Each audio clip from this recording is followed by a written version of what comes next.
program. It's a rape prevention program. Has anybody here ever taken a self-defense course before?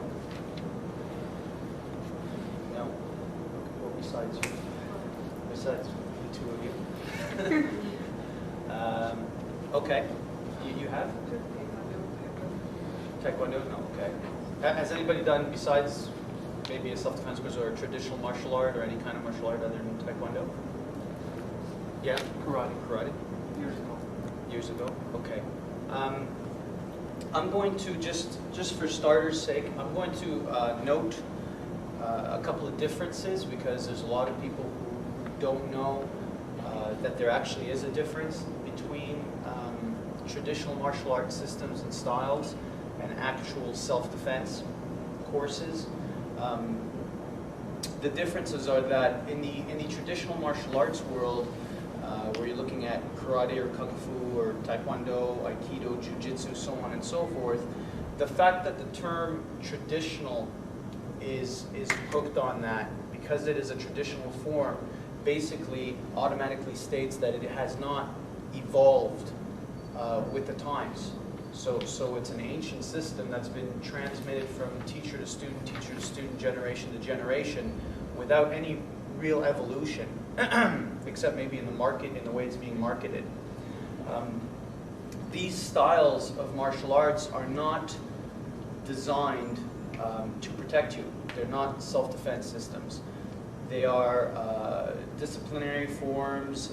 They're good for many different things, but fighting or combat or defense is not one of them. Simply because in the realities of violence is that there's many variables that come into play that are not looked upon in styles. And why there is so many different styles, well, there's a number of reasons why, but just the fact that there are so many different styles to choose from basically states that each one is incomplete, because there are so many. Karate and kung fu and taekwondo deal mainly with the kicking and the punching ranges. And you're looking at, aikido and jiu-jitsu and hapkido as the close quarter or ground fighting or grappling ranges. Then you got kickboxing and Thai boxing and sabat, which are mainly ring sports. And in these styles and systems, among the faction of the sport, there's many limitations that come with it. In reality, you've got access to, on a physical perspective, 4 different ranges of fighting, or hand-to-hand combat, if you will. And in reality, you've got, come here a second, Helen. You've got the kicking range, which is, you're just outside of the zone right here, where I cannot really hurt my opponent if I throw a punch, or I can't grab her, but I am at a distance where I can land a kick. Okay? You get a little bit closer, and you're at what's called the boxing range, or the punching range, where from here I can effectively land a punch to her face or to her body. I can still kick from here, but I don't have access to all of my kicks. Kicking would be a sub-range, where I can actually land a round kick, but I don't have like crescent kicks or hook kicks. I'm a little bit too close. Okay? If I get a little bit closer, and at this distance here, this is where most violent confrontations will start, or begin, or occur. This is what's called the close quarter combat range. It's also referred to as the trapping range. And the trapping range, it's called that way. Why? Because in this range, you have the capability of immobilizing one or more of your opponent's limbs while you're striking, hence trapping. Now at this distance, like I was saying, this is where most violent confrontations and fights or rapes or aggravated assaults or muggings will occur, because the person has to be this close in order to be able to hurt you. Okay? Whether I'm grabbing her throat, her hair, okay? The person might be going in for a headlock, a two-arm lapel grab, a double-handed strangulation, pointing, threatening at you, person pulled out a knife, it's at your throat, they're talking to you, so on and so forth. Okay? And then you get a little bit closer than that, And this is where you've gotten into a clinch, and what I mean by a clinch is this: two people are locked onto each other, and the energy is that of a struggling one, where this is called the grappling range. And grappling can occur both standing and on the ground. We could be wrestling standing up, just trying to control and manipulate each other's energy and overpower each other, where the other person's trying to either pin you to the ground or get you in some kind of submissive position. Okay? Now, at this range here, you don't have access to kicking at all. You don't have access to boxing at all because you're too close. You can't kick or punch from here. So this makes a lot of different martial arts obsolete right away. And then what happens is you've got the ground fighting range where, let's say I've taken her down to the floor here, boom, and now we've fallen down, and let's say, turn around so you see what we're doing. I'm trying to mount her or get in between her legs to rape her or remove her clothing or punch her or grab her hair or whatever. This is fighting on the ground. Grappling can occur here also, where all I'm trying to do is immobilize her or pin her or control her energy or wait, get her into a submissive position so that, if it's a multiple attacker situation and I'm waiting for a friend of mine to come in. Okay, you get the idea. Now, you can also fight from here, and this is called the ground fighting range. Now, understanding that there are access to, thanks, Helen. Understanding that you've got access to these four ranges, if a particular fighting system or style does not 100% cover each one of those ranges and all their tools in succession, and then teaches you how to synergistically work them together or amalgamate all four ranges together so that you're capable of fluidly working from one range to the next, then it is not in any way, shape, or form a self-defense method. Okay? There's a lot more to it, and this is what we're going to be getting into now. Now, forgetting all the physical aspect, because in reality, in self-defense, in combat, in fighting, it's 60% of it is psychological. About 25% of it is emotional, and only 10% of it is actually physical.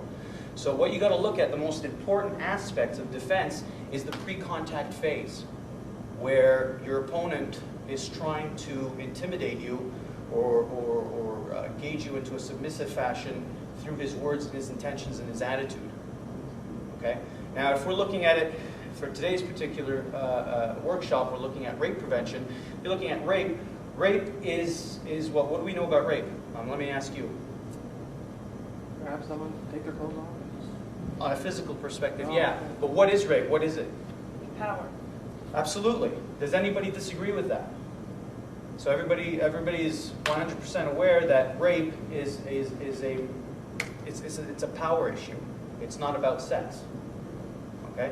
At any time, please feel free, if you've got questions or anything, just raise your hand and ask, and understand that there's no such thing as a stupid question. So if there's anything you're unsure about, please ask.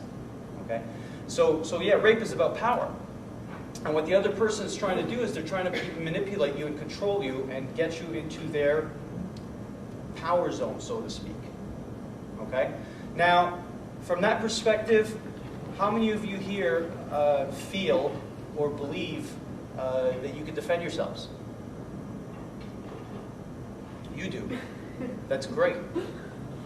That's great. It's I don't think it's funny. I think actually, out of everybody here, you'd probably be the only one who'd be able to, just because you believe you can. And beliefs are a very big issue. And it's important that now most people, most of us, myself included, we tend to have a set of beliefs that are not per se congruous to our objectives of either happiness or success or survival, so to speak, so on and so forth, yet we hold on to them adamantly. Now, all a belief is really is it's a vision of reality that we as individuals create or paint for ourselves. Plain and simple. It's what you firmly think or believe to be true, because to a certain degree, and as silly as this may sound, reality technically doesn't really exist. because my reality could be completely different than your reality, right? So I can look at something completely differently than you can, yet it's very real to me, but your perception is very real to you. You understand what I'm saying? So it's very important that you adopt a belief system that's congruous to your objectives. It doesn't really serve you to sit there and go, well, I don't think I can really defend myself. And hopefully we're going to change that by the end of today. I was teaching a seminar very similar to this one, but it was mixed. It was for men and women, and it was for a company called the Taj Mahal here in Montreal. They're a roller dome company, and one of their employees was attacked at knife point, almost at closing time. And so we were doing a seminar for them, and there was about 3 or 4 women and 5 or 6 guys, and there's 2 women there in particular that come into my mind, because talking about belief systems, is that there was one, and they're both pretty much the same size, and they're both pretty much the same weight, and same body type, yet one of them was just like a firecracker, okay? I mean, she was just like tons of energy, right? And she firmly believed she could defend herself before I even walked in there, which I think is great. And she was just like, you know, a little Tasmanian devil. And then her coworker was, you know, calmer and more meek and shy and so on and so forth. And she firmly thought that there's nothing she could do, regardless of what she learned. And the more, you know, I'm teaching certain concepts and certain principles, and one of the women is kind of like, yeah, okay, let's do it. And she's really gung-ho. And the other one is kind of like, well, what if he does this? And what if he's like, you know, 30 pounds over me? And what if that? And what if that? And it's incredible how I just found that she would constantly search for a reason to fail, for a reason not to make the stuff work. You understand? So it's very important how you look at things and what your perceptions of stuff are. It's the whole, is the glass half full or half empty analogy, right? So we're going to continue on with this, but as far as belief systems go, let me give you an example, and this is an example that's quite interesting. How many people here heard of the Boston Strangler? I believe his name was Albert DeSalvo. I think he was going around in the 70s, and he was allegedly he had raped over, I don't know, something like 1,000 or 2,000 women, allegedly. I don't know if that's true or not.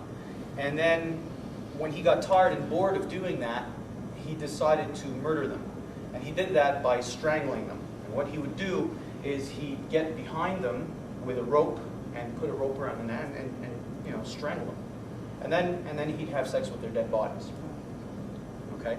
Now, I think before he got caught, he raped and murdered, I think, 12 or 13 women. And this guy, Albert DeSalvo, psychopath that he was, also, he was in the army. He was a boxer. He was a boxer in the army. And he was a rapist and a serial killer. And then one day he got caught. And what's interesting is that how many of you here think that you could defend yourself against Albert DeSalvo? Against the Boston Strangler, against Albert DeSalvo? Raise your hand. A defense? Yeah. Enough to run? Enough to survive, yeah. I mean, how many of you think you'd survive? Yes. I like you. That's great. The rest of you, why not? I think we all kind of feel like we can fight it off a little bit, you know, just enough to get away. I don't know. You're in a situation. I mean, I'm not going to stand there and let him do it. Sorry? I think it's all a state of mind. 110% If correct. you're in the state of victim, you will be aggressed. 100%. You get If you're pumped. not, you won't. 100%. I agree with that. I fully agree with that. How do you develop that state of mind? What does it take to be in that state of mind? Now, moment to moment in our daily lives, sorry? Threat. Be threatened. Yeah, moment to moment in our daily lives, we're walking around, we're not in a combative mindset. I'm not, and I do this for a living, and I don't walk around like, you know? So what does it take? Focus. Besides that? Self-esteem. Confidence, self-esteem, paranoia. Well, paranoia? Who said paranoia? It takes paranoia. You gotta be paranoid. Yes and no. Now what I did is I kind of painted a picture for you, and I gave you the psychopath's resume beforehand, and this is what your perceptions took that in and went, oh my God, what am I going to, you know, a serial killer, rapist, boxer in the army, so on and so forth. But ironically, is when he was caught, they asked him and said, hey Albert, you know, did any of your victims ever get away from you? And he said, yeah, actually one did. And they said, well, what happened? And he answered, well, what he did is something along this extent, is he got behind one of his victims and he put his hand on her mouth like so, and he was going to drag her behind, and what she did is she bit his finger really, really hard, okay? And she bit his finger so hard that he got scared and he ran off. He took off. So it didn't take much, did it? Here's a guy who like allegedly raped and murdered I don't know how many people. He was in the army and so on and so forth. But a woman bit his finger, he got scared and he ran. Now, technically speaking, in today's day and age, things are a little bit different because there's different kinds of violence, and I'm going to explain that as we go along. But for the most part, majority of the time, there are three things that an attacker does not want. And these three things are to be used to your advantage, 100%. Okay? And they can be used.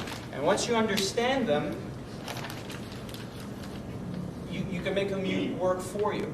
And the three things they don't want is, number one, and in no particular order, they don't want to get caught. Right? You don't have to write this. You can if you want to, but don't feel obliged. They don't want to get caught. They don't want to get hurt, because nobody wants to get hurt, really. And they don't want any attention drawn to them or to the situation. And this reminds me actually of a situation that occurred in Montreal ages ago, for those of you who remember the dépanneur called Peretz. There was a woman in there, and she was with her young kid. And there's a man who walked in, and I guess he was stalking her and her child. And when he walked into the Perret, the kid's walking around, he's got like his little airplane and so on and so forth. And so the guy walked over to the kid, and he said, look, you know, showed him the butt of a gun. He said, look, I got a gun. Follow me or I'm going to kill your mother. And the kid looked up at him and he said, no. And the guy didn't know what to do. He just got stunned and he took off. You know what I'm saying? To give you another example, I was in Longueuil Metro Station, for those of you who know the area, and I'm going down the stairs towards the Metro. And as I'm going down the stairs, there's a skinhead walking up the stairs, like a punker. And he's walking, he stops right in front of me. So I stop and I'm okay, so I shift over to the side to let him go, and he comes right in front of me again. All right, I do this, I do that. He comes right in front of me again, so at this point I'm like, okay. So now obviously he wants something. So, but the idiot that he is, he's facing me, but he's down the stairs. I'm above him. Yeah, you know, okay. But I kind of just stood there, and I angled my foot back, and I shifted my weight to my rear leg, and I looked at him. I go, "What do you want?" And then he's got like his hands like in his pocket or something. He goes, "Give me your money, man, or I'm gonna cut you." So I looked at him. I looked at him for a couple of seconds. I said, "All right, but show me your knife first." So now, one thing we teach here at the school is we always teach people to try and intercept the fight, the physical portion of it, before it actually happens or as it's beginning to unfold, rather than midway. Okay? And what I mean by that is Alan, come here a second. What I mean by that is, if I'm standing, I'm going to get back to the story in a second. If I'm standing and I'm facing Alan, and I'm trying to negotiate and verbally diffuse the situation, and Alan's level of violence is escalating, okay, or aggression is escalating towards me, and all of a sudden he's going to haul off to hit me or something, I'm going to try to intercept that immediately. Where the second he begins to move is when I want to make my strike, rather than get into the hole as he throws, slip and nail him with my shot here and pop, and so on and so forth, and get into that kind of thing. okay? So, thanks, man. So what I did is when I said, okay, you know, I'll give you my money, but show me your knife first, in my head, if this guy started to make any kind of move, like to reach for something, I'd boot him down the stairs. And thank you very much, goodbye. However, what happened was, he just stood there and he looked at me. Because I don't think anybody ever said, show me your knife first. You know, because most people went, oh, okay, here you go, don't worry. You know? And he went, yeah, and he took off. But he kind of just stood there and he froze for what seemed like an eternity, but it was maybe 30 seconds, and then he just did this. And then he took off. And I just stood there, all right, and I went about my way. But it's interesting because one thing we're going to teach you, yes? Okay, let me ask you something. You feel confident about defending yourself in a situation like that. But to say that I had no training, I'm a girl, I'm, you know, maybe smaller than I am, shorter, more frail, what have you, would you suggest for me to do something like that? Or No. just boot them right away and get the hell out of there? No. The key phrase that you said was, if I had no training. And that, to me, states that, look, if you don't have any training, this is why you're all here, I don't expect people to be able to do something. It requires, something we always say is only through specialized education can you acquire specialized knowledge. And this is a form of specialized education. So no, I don't expect somebody with no kind of training whatsoever to be able to know what to do because, well, you don't know what to do. To give you an example of that, in sports psychology, there's a term called metacognition.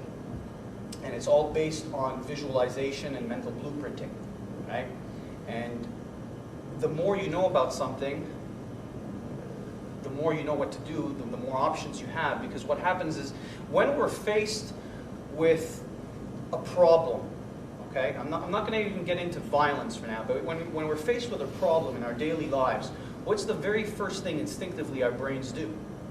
Is the brain immediately starts to search for an answer to that problem, a solution.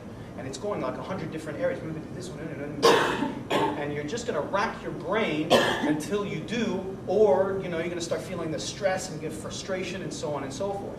It's natural human instinct. Now, what happens is that, let me give you an example. If I was to take anybody here, now, how many people here are snake experts? Okay, good. if any of you were, you'd ruin my analogy. If I was to take any one of you and I was to put you barefoot and in shorts in a I'll say 6 square foot pit, okay, with about 700 snakes, and all you have is a stool, a little wooden stool. Okay? But there's about 700 snakes, and every possible kind of different snake is in that pit. From cobras to pythons to grass snakes to tapeworms, for all I know. Okay? So there's like a billion different kinds of snakes. Some poisonous, some not, some have to wrap around you to kill you, so on and so forth. How many of you here would panic? You wouldn't? You just said that. No, it's like. Yeah, no, because she said that, right? I was thinking about it. Yeah. I don't know if I would panic. What would you do? I think I first I'd start to pray. Well, that's a form of panic, but okay. Girl. I think I'd really try, how am I going to get out of here? So immediately the brain starts to go, trying to find the solution.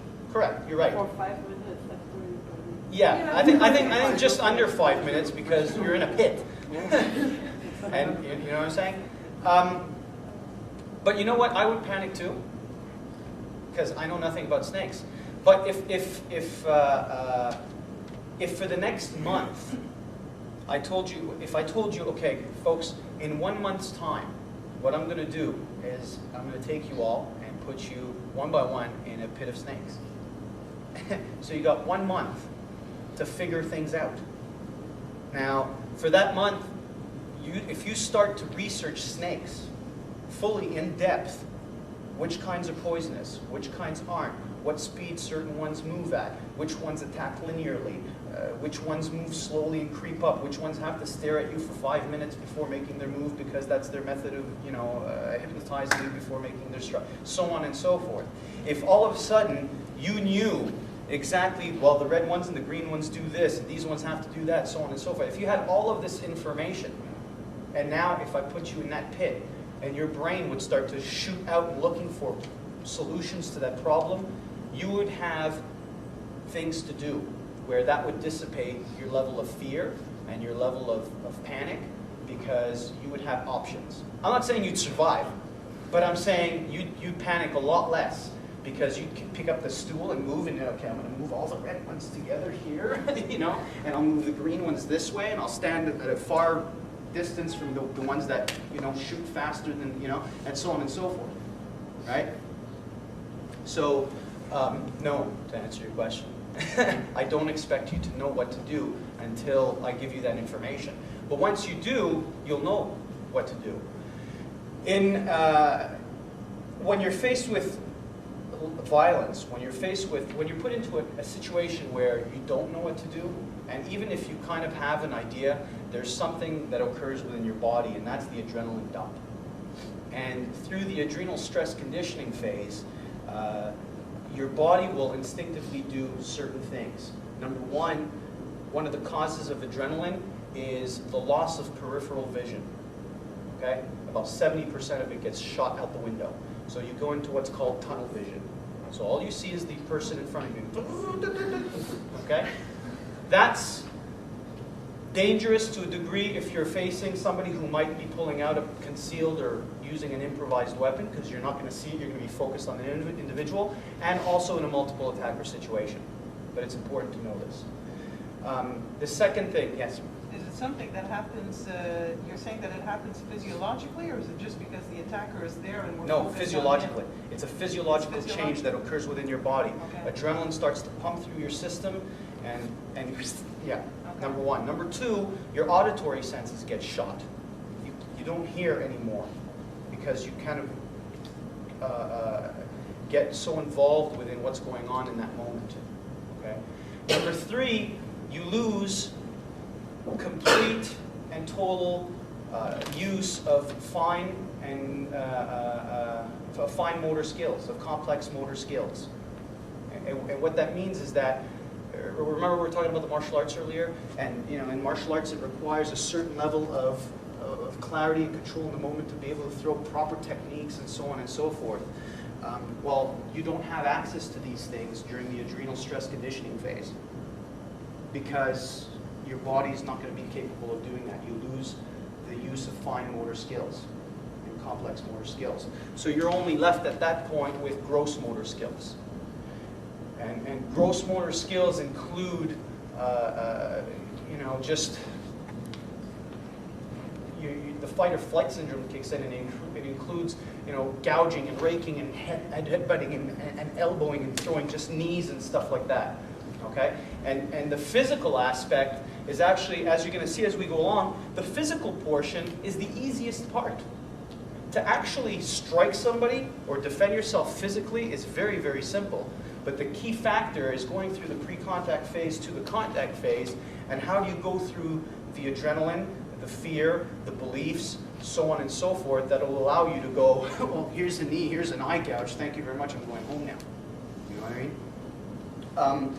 Another thing that happens is, during the adrenal stress phase, is that you lose the ability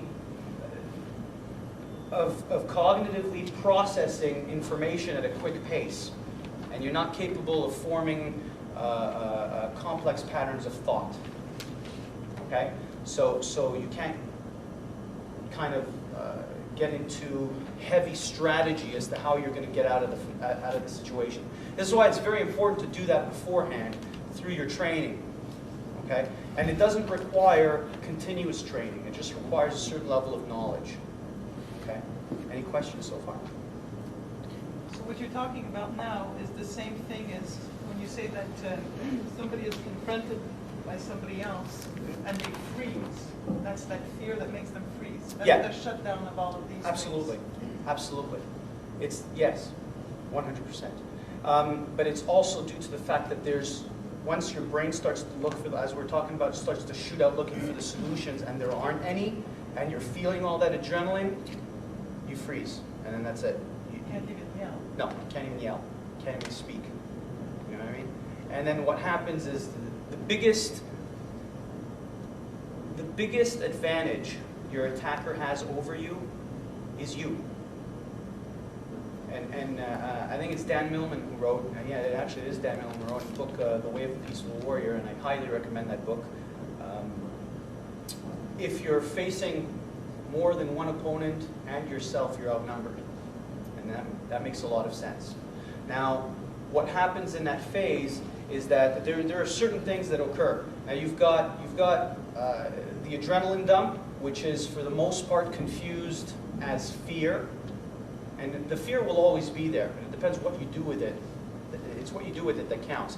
And like I was saying, your attacker's biggest advantage over you is your apathy and your denial. And most people live in apathy and denial. This will never happen to me. I live in a safe neighborhood. My boyfriend will protect me. My husband will protect me. Okay? And then, God forbid, knock on wood, that it doesn't happen, but when something does happen, the victim's biggest trait next to apathy is, oh my God, I can't believe this is happening to me.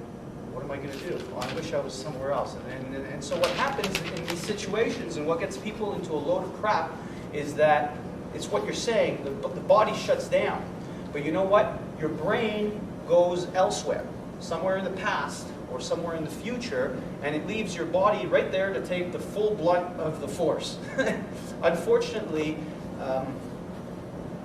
your body can't go with you. Now, if you look at your daily lives, how many of you truly live moment to moment in the now?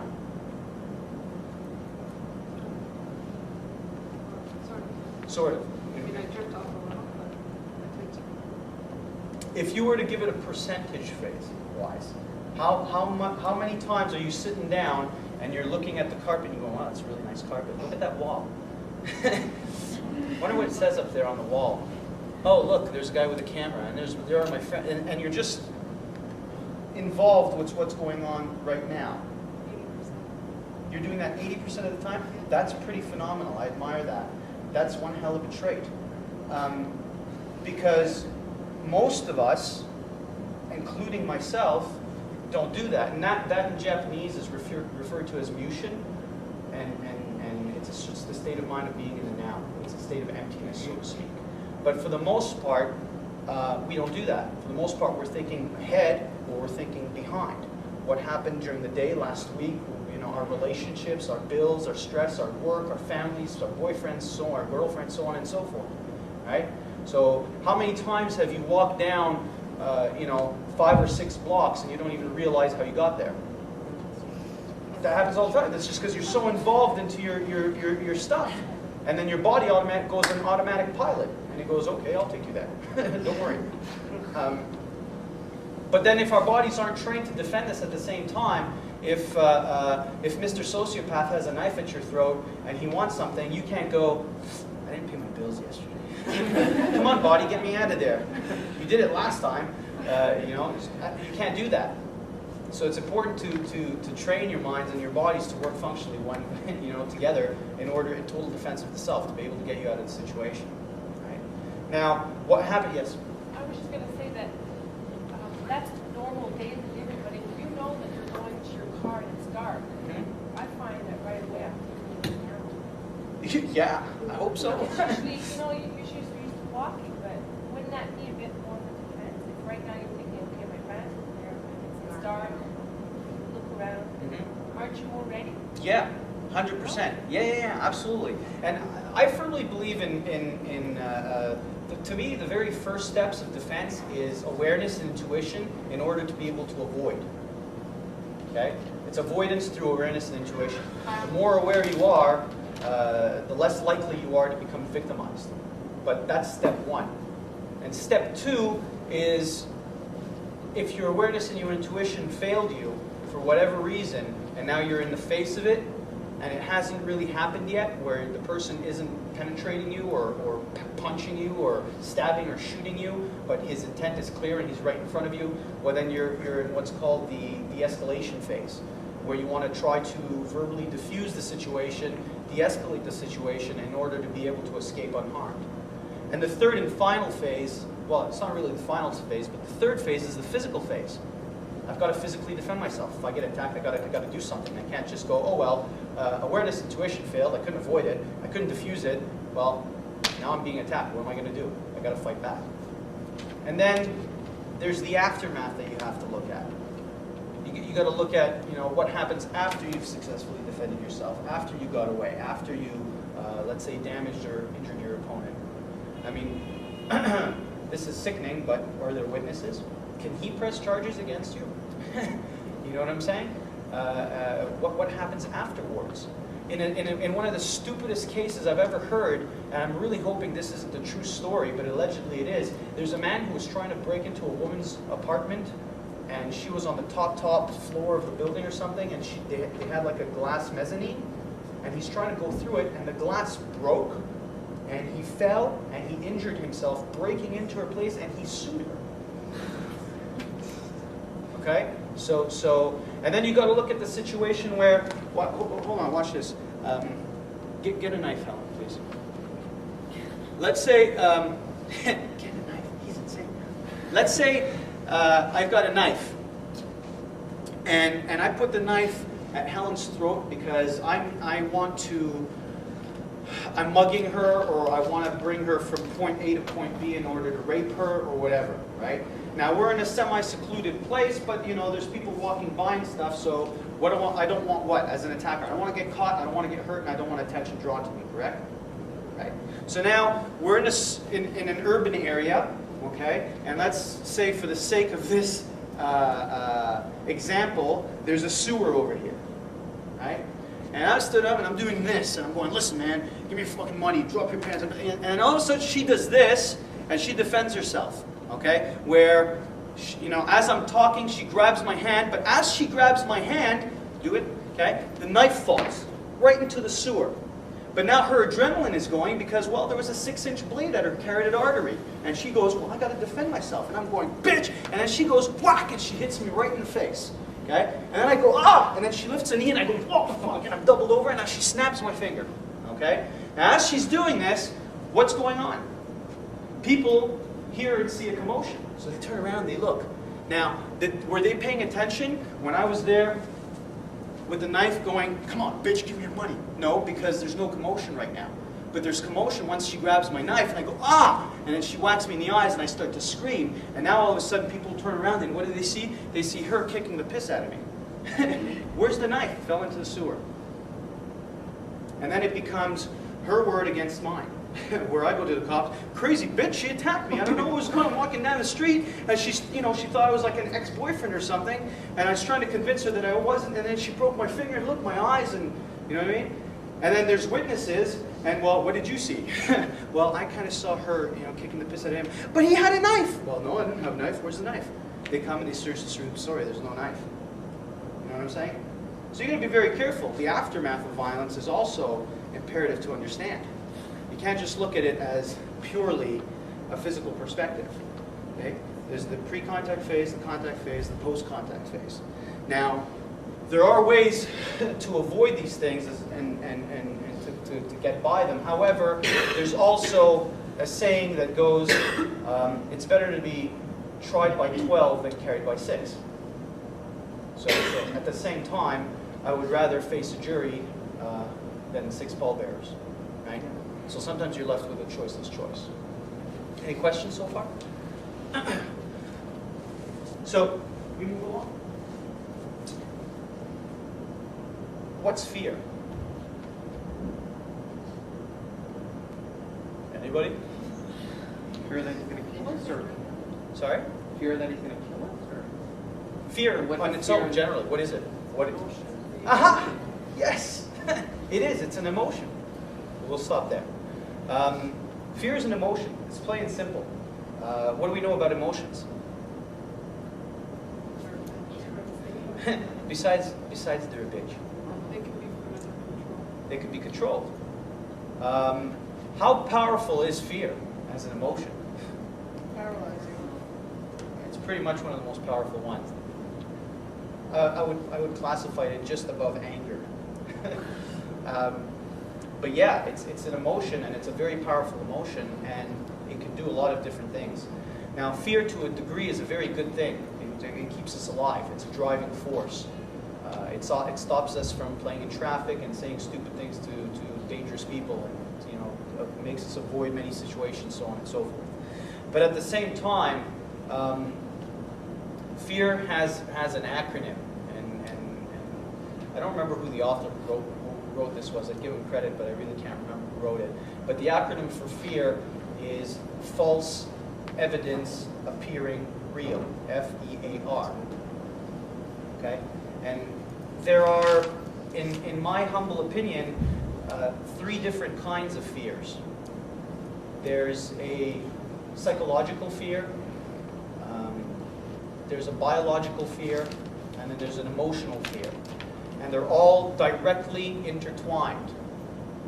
But they can all be controlled at the psychological level. Okay? Now, biological fear causes the physiological changes in your body to occur. Knees shaking, stomach palpitating, heart beating faster. Okay? But at the same time, adrenaline causes this also. So depending on how you're looking at it, it can either aid you or it can work against you. Because if you're looking at a situation where you're being faced with danger or aggression or violence, and you freeze and you panic, and all of a sudden your knees are doing this, and you're shaking, and your stomach is palpitating, and your heart's beating faster, and you're feeling the blood rushing, if you just go, oh my God, I can't move, I'm petrified, well then it's working against you. But if you can consciously intercept that train of thought and look at it like, well, okay, what's going on? Well, this is the fight or flight syndrome, folks. This is your body's survival instinct kicking in, maximum force, going, get ready to run or kick ass. Okay? Now, what are you going to do? Right? So if you're looking at it from this perspective and you're looking at it as a challenge to your comfort zone, which is something that occurs when something happens that you're not familiar with. Now that could be anything from public speaking to to being faced with violence and everything in between. If you're not comfortable with a certain situation, if you haven't done it many times before, you will feel these physiological changes and biological changes. It's normal. If I was to say to you right now, okay, come here a second. Now, if I was to say to you, you see these helmets over there? Yeah. Okay. What we're going to do is you're going to put one on, and a couple of my guys are going to put one on, and you're going to go in the ring right now, and we're going to go full force. They're going to attack you with everything they've got. You see what I'm saying? Yeah. No, hold on a second.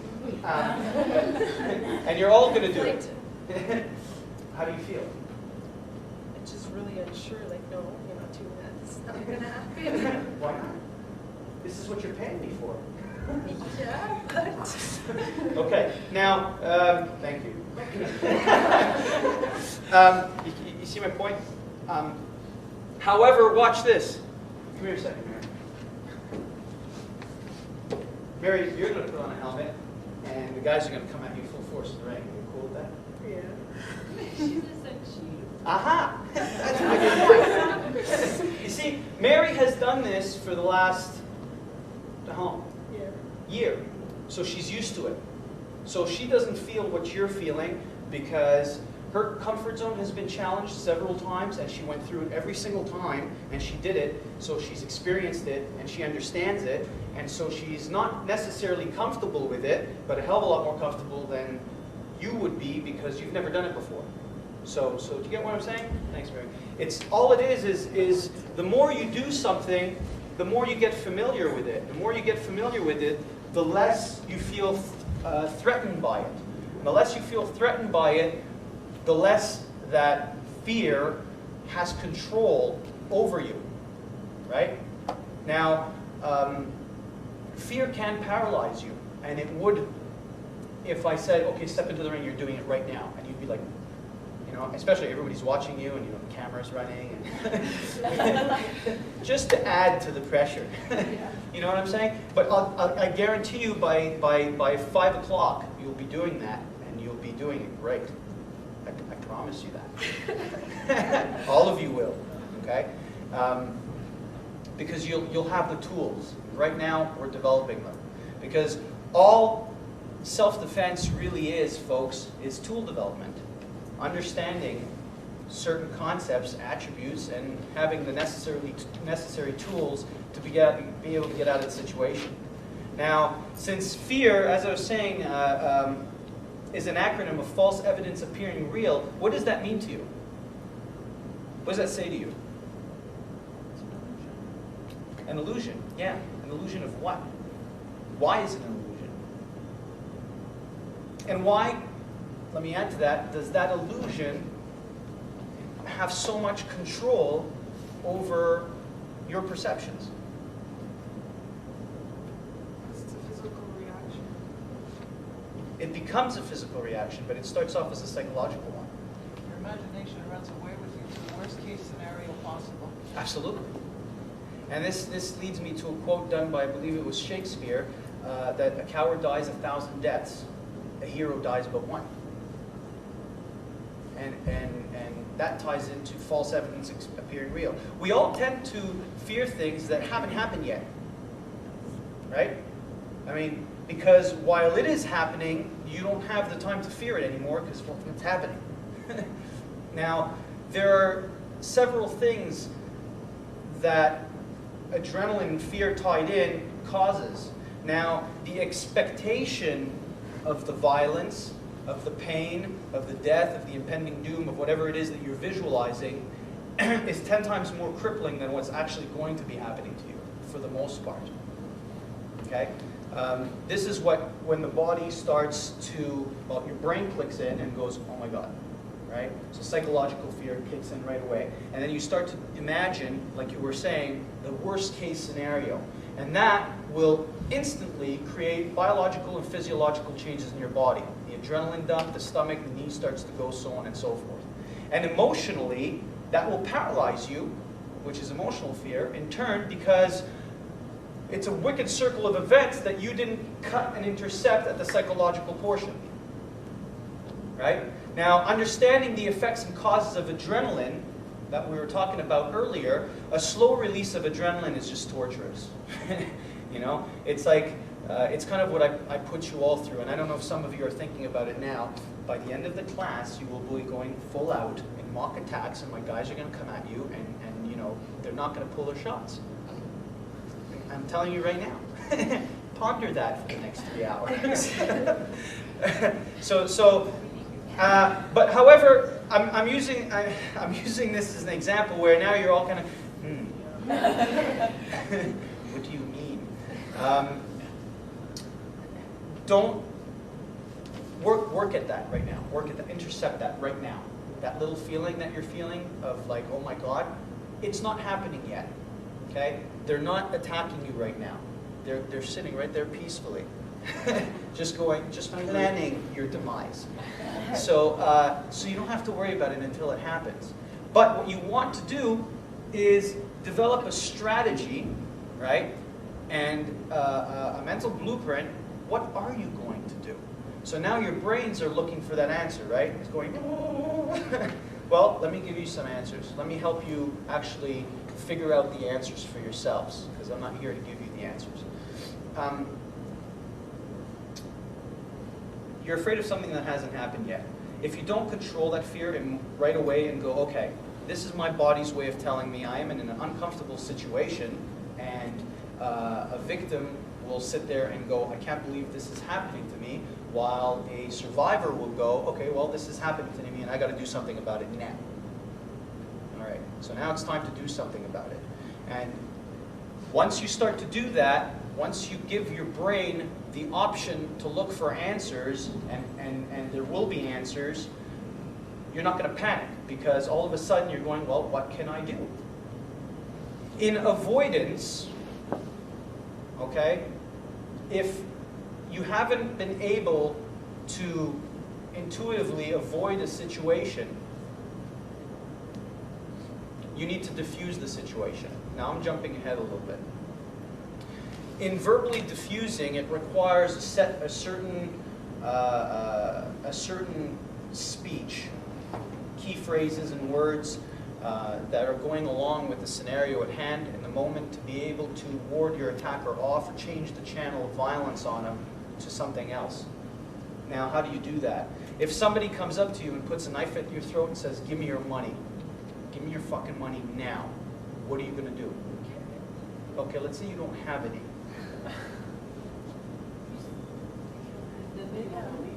Okay, now hold on a second, this is interesting. If, Helen, come here.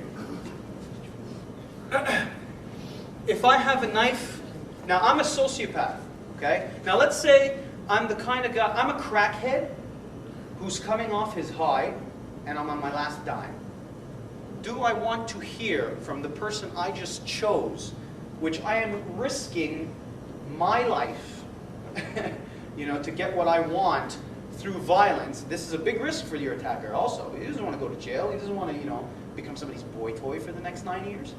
So this is a risk for him. Do I want to hear, do I want to hear that? No, this is not what I want.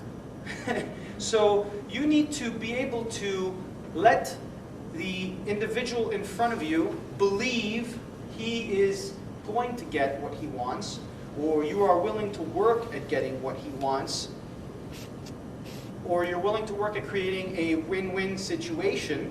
Because if I'm here and I'm threatening her with the knife, do I want to kill her? Yes or no? No. No, not at all, or no, not right now, this moment? Not this moment, because if I did, I mean, trust me folks, if somebody wants you dead, you're going to die. There's no two ways about it. You can't, anybody, it doesn't matter. Because if I wanted her dead, I'd walk by, you see my knife? No. So I'd walk by, and she'd be walking by, and go, and I keep walking, and she'd drop down, going, and gurgling, and go, splut, and that'd be it. Thank you very much, goodbye. Okay? Gruesome as it may be, that's what somebody would do. Or they'd walk by, and they don't see you, and they'd stab, stab, stab, stab. They'd walk off, and that's it. Or they'd pick you off with a rifle at 20 feet, or so on and so forth. So the individual who's standing in front of you, going, blah, blah, blah, blah, blah, whatever it is, does not necessarily want to kill you right now, this minute. They want something else. At the same rate that there are 3 things an attacker does not want, there are 3 things an attacker does want. They're categorized in 3 sections, and everything falls under these 3 sections. And they are as follows. Number 1, your valuables. That can fall from anything to between your money, your jewelry, your Walkman, your shoes, your purse, your leather jacket, any material object that's valuable in his or her eyes. Number 2, your body. They want to rape you, beat you, have sex with you, smack you around a little bit, torture you, you know, peel your skin off over the next 7 days, whatever. Your body. Number 3 is your life. They want to kill you. Can you think of anything else? If you can, chances are they fall under one of these 3 categories. So, once it is determined what it is the individual wants, your plan of action should start. Now, we're going to look at it from the least dangerous to the most dangerous. Give me your money. I want your valuables. Okay? Now, if she doesn't have any, it doesn't serve her, nor will it serve you to say, I don't have any. That's not enough information. Listen to this. The more information you give your opponent, your attacker, the more you're getting his brain to process it. The more he's processing, the more his brain is searching for answers and solutions to his problem. The more it's doing that, the less he's doing this. Right? So, talk. Now, if if I've got the knife at her throat and I'm going, listen, bitch, give me your money now. Give me your purse, give me your wallet, give me your watch, give me whatever, okay? And if she goes, listen, man, I don't have any money on me, really, but you know what? I've got like $7,000 in the bank, and I have an Instabank card, but it's in my car parked 3 blocks away from here. I don't want to die. I'm willing to give you $7,000. I'll give you my card, I'll give you my PIN number, have a blast. Or we'll go to the bank to get anything, whatever. Okay? Now, what's going on in this person's brain? He's thinking, he's processing information. If I'm a mugger and I'm coming up to you for money, what am I expecting? Money, how much do I think I will make off with? 40 bucks, 50 bucks, 100 bucks. Maybe it's my lucky day, you're carrying your rent money, 500, 600 bucks. She just offered me 7,000.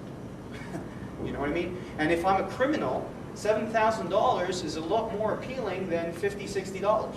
So it's kind of, okay, how are we going to do this now? Even if he says, shut up, I don't want your Instabank, you know what I mean? He's talking, he's processing, he hasn't stabbed you. Okay? If she says, and I'm going to base it now on the way she's dressed and the way you're dressed at this moment. However, this might not work if you're wearing heels and a dress. It's very important also to understand that there are many variables in self-defense. What you're wearing, who you're with, how you feel in the moment, the environment, the weather, the time of day, your frame of mind, your opponent's frame of mind, concealed, improvised weapon. There's 100,000 different variables. There is no black and white answers. If somebody does this, well, you do that. No, I'm sorry, it doesn't work that way. Okay? So if I've got a knife at her throat, and based on what she's wearing right now, she answers, look, man, I've got, I don't have any much money on me, but I do keep $100 in my sock. It's part of my rent money, and I just keep it there for safe being. Now, do you want me to reach it, or should I? So it's like, no, get it. You know what I'm saying? So now, watch how, when you're applying strategy, how this works, okay? Now, she's got the knife at my throat. Put it on the other side so they can see what we're doing. She's got the knife at my throat. Now, you got a 6-inch blade about at my carotid artery. All she has to do is this, and I'm going to die within, I think, 2 to 5 seconds, because I will bleed to death, depending on, of course, the length and the depth of the cut, right? This is a very dangerous area to have your knife at. Now, I adopt a very passive strategy, and I adopt a very passive stance, which is to get my hands up really slowly, like so. I'm going, okay, man, I'm willing to give you my money. I keep $100 in my sock. Do you want to get it, or should I? Now, obviously, for the most part, they're not going to say, okay, I'll get it. And they're not, they're, okay, no, don't move. Don't knee me in the head or anything. They're not going to do that. For the most part, they're going to say, get it, but no funny tricks. And they're going to be watching you very carefully, because what's going on in their mind? Maybe I'm carrying a weapon here, a knife or something. So the knife is pressed at my throat, and in their head they're thinking, if this person pulls anything out other than $100, I'm going to slice their neck. Right? Now this is where their mindset is. They're watching. Now, cut me the second I move. Now, the funny thing about it is she knows, actually, you know what? Somebody else come up here. I want you to do it. Hey, volunteer. Okay. Now, put it in the other hand so they see what we're doing here. Now, she's got the knife at my throat. You're going to cut me the second you think that I'm going to do anything other than give you the $100 that's in my sock. Cool? Okay. So I say to her, look, I got $100 in my sock. Do you want me to get it, or do you want to get it? You get it. Okay, it's cool. Okay, I'm going really slowly now. Okay, hold on, please. Now. Did you cut me? Okay. It's not that quick. It's not that quick. What it is that you weren't expecting it, so there's a moment of delay between your reaction time and what I did. All that is what's called in psychology a pattern interrupt, thought process interruption. Her brain is going this way, and I'm letting her think that I'm going this way too, but all of a sudden I'm going to do like a 360-degree turn, and she's whoa. Okay? And this causes, to quote Pink Floyd, a momentary lapse of reason. Okay? Because at that point, the person can't cut you because they're not expecting you to do this. And even if she was fast enough to cut, watch, come here. Even if she was fast enough to cut, let's say, okay, where if I'm here, now the strategy states that I said I had money in my sock. So I angle off and go, okay, I'm going to get it now, okay? I'm going towards the foot that's away from her to create more distance. Now watch what's happening, put it on this side. Dangerous area to get cut is the carotid artery, where I'm going to die. But my angling off a bit makes the knife go more towards the back of my neck. By turning my head here and lowering my body, if she decided to cut right now and I didn't move, she would really cut the back of my neck up. And it would really hurt. And I might need stitches, but I'm not going to die. So I just put myself in a safer situation. That's if she can cut it. But the fact that I'm going, okay, relax, and I'm doing this, and now I start to run, by the time I make my movement, she decides to make her move, it's too late. You guys ever see the whole, come here a second. You know the thing here where you do this, and I go, if you can catch it, you get to keep it. And the person's like really focused and they can't catch it. You know that? You ever play that game? No? We tried. You tried, right? There's a reason for that. It's because at the close quarter combat range, the trapping range, what we were talking about earlier, at this stage over here, the hand is much quicker than the eye. And that's based on a science. That's a fact. It's not a theory. And if I was to put my hand here, and she was to put her hand right here. Now her hand is about not even an inch away from my arm, and my hand is about a good 5 inches away from her forehead, right? Okay. Now if I say to her, I'm going to tap you in the forehead right now, you stop me the second I move. Okay? Don't let me hit you. I'm going to hit her every single time. And she can't stop it. And neither can any of you, and neither can I. I mean, I know this drill. I've seen it done 100 times. It's impossible. I'm getting hit every time. Because the hand is quicker than the eye. But in order to make that happen, you cannot telegraph your intention to the individual. You cannot show them that you're going to do something, because 60% of communication is body language. Okay? And I think 30% of communication is your tone of voice. And 10% of communication is the actual words that you're using to convey the message across. Okay? This is why email sucks. People read, they put their own tone to what they're reading, and letters and stuff, because it's not there to be presented through body language and tone. Okay? Now, if I did this, and her hand is here, and I telegraphed it, and I did this before, see, I can't hit her now, because I'm moving prior to it. I'm doing this before. But if I just fire off from here, and I go boom, she can't stop it. But if I telegraph before, she can. So if I was to do, if she had a knife, she had the knife at my neck. Let's go the other side again. If she had the knife at my neck and I did this, I got the money in my sock. Hold on. She's gonna cut. She won't let you do that. Okay. That again is to be used to your advantage, because at the close quarter range, since the hand is quicker than the eye, and this is really simple, and this is something you can bank on. Since the hand is quicker than the eye, and most most rapes happen at what range?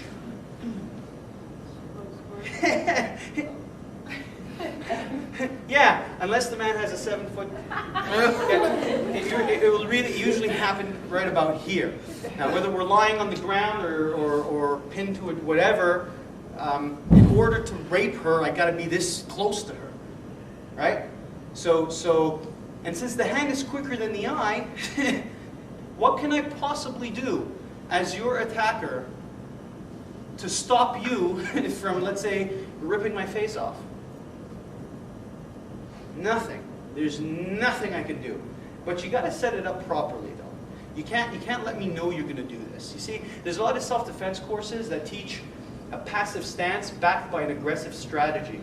And there's a contradictory term right there. Stop! No! Get away! I don't want any trouble! I don't want any problem! Yeah, I believe you. Very important, 2 rules. Never ever, and pay attention to this, never ever challenge your opponent in any way, shape, or form. And never ever threaten your opponent in every way, shape, or form. There is nothing more fragile on this planet than the male ego. It's very simple. Nothing more fragile. Sorry? That's my problem. I always like, Must change that strategy. Do not challenge the male ego. It is very weak. I'm telling you this as a male. Okay? Trust me on that one. Sorry, you never challenge and never... Never challenge, never threaten. As 90% of fights between man against man, is ego-based and oriented. Most of the time, when one guy will pull out the knife and threaten the other guy, like in a bar or something, it's ego-based. Guy will pull out the knife, he doesn't even want to stab the other guy. He doesn't. You think he wants to go to jail? This is an emotional moment. This is what one of my associates, Mark McYoung, refers to as the poker ante, where both people have so much invested into the moment that nobody wants to back down. Come on, motherfucker, you want to play with me, bitch, blah. And all of a sudden the other person's like, oh yeah? You don't have the balls to use that. And he's going, oh, I can't believe I said that. And he's going, I can't believe he said that. You know? And I don't really want to kill you, but everybody is watching, and I don't want to look like a pussy if I don't. And, you know, inevitably, and the guy gets stabbed, and this guy, the knife drops, or he runs away. And as he's running away, I can't believe I just stabbed somebody. You know what I mean? I'm talking about if it's the first or second time done. Because once you've killed somebody, you've crossed one hell of a line. And once you've crossed that line, I mean, the person should seek help. It becomes easier and easier as you go along. But the very first time, like I'm saying, 9 out of 10 times, it's an ego battle. Where nobody is investing in trying to diffuse the situation, but rather, they're escalating to a psychological level neither the two can control anymore, and inevitably somebody will throw a sucker punch or will stab or pull out the gun or whatever. So if you can, on the contrary, work against that, well, like a stupid analogy, but you fight fire with water. You don't have a big fire and you get a blowtorch. I think I'm going to smoke it out with this more fire. You know? So you don't want to do that in a real fight either at the same time. If this person's coming at you mouthing off, if she shoves me, I don't want to go, yeah, fuck you. You know, because what's that going to do? Piss her off. You ever wonder why guys start fights by shoving each other? Why? Why? Why do you think? Just see who's going to win. Just see who's going to win. Oh, to test each other's strength? No. Oh. they want to fight, they want to get each other to stop. Yeah. Because neither of the two are ready to fight yet. I'm not angry enough to punch you yet. I'm annoyed. You've pissed me off, but not enough for me to hit you. You never see two guys, hey man, you got a problem? Yeah. Bang!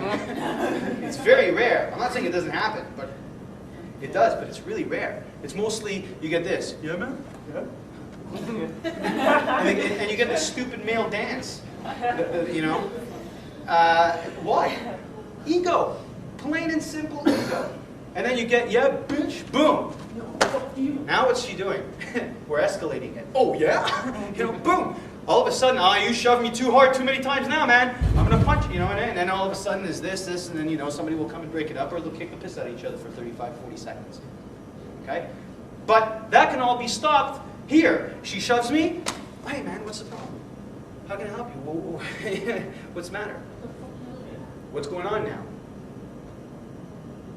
You're trying to diffuse the Yeah. So what's happening to this person's ego?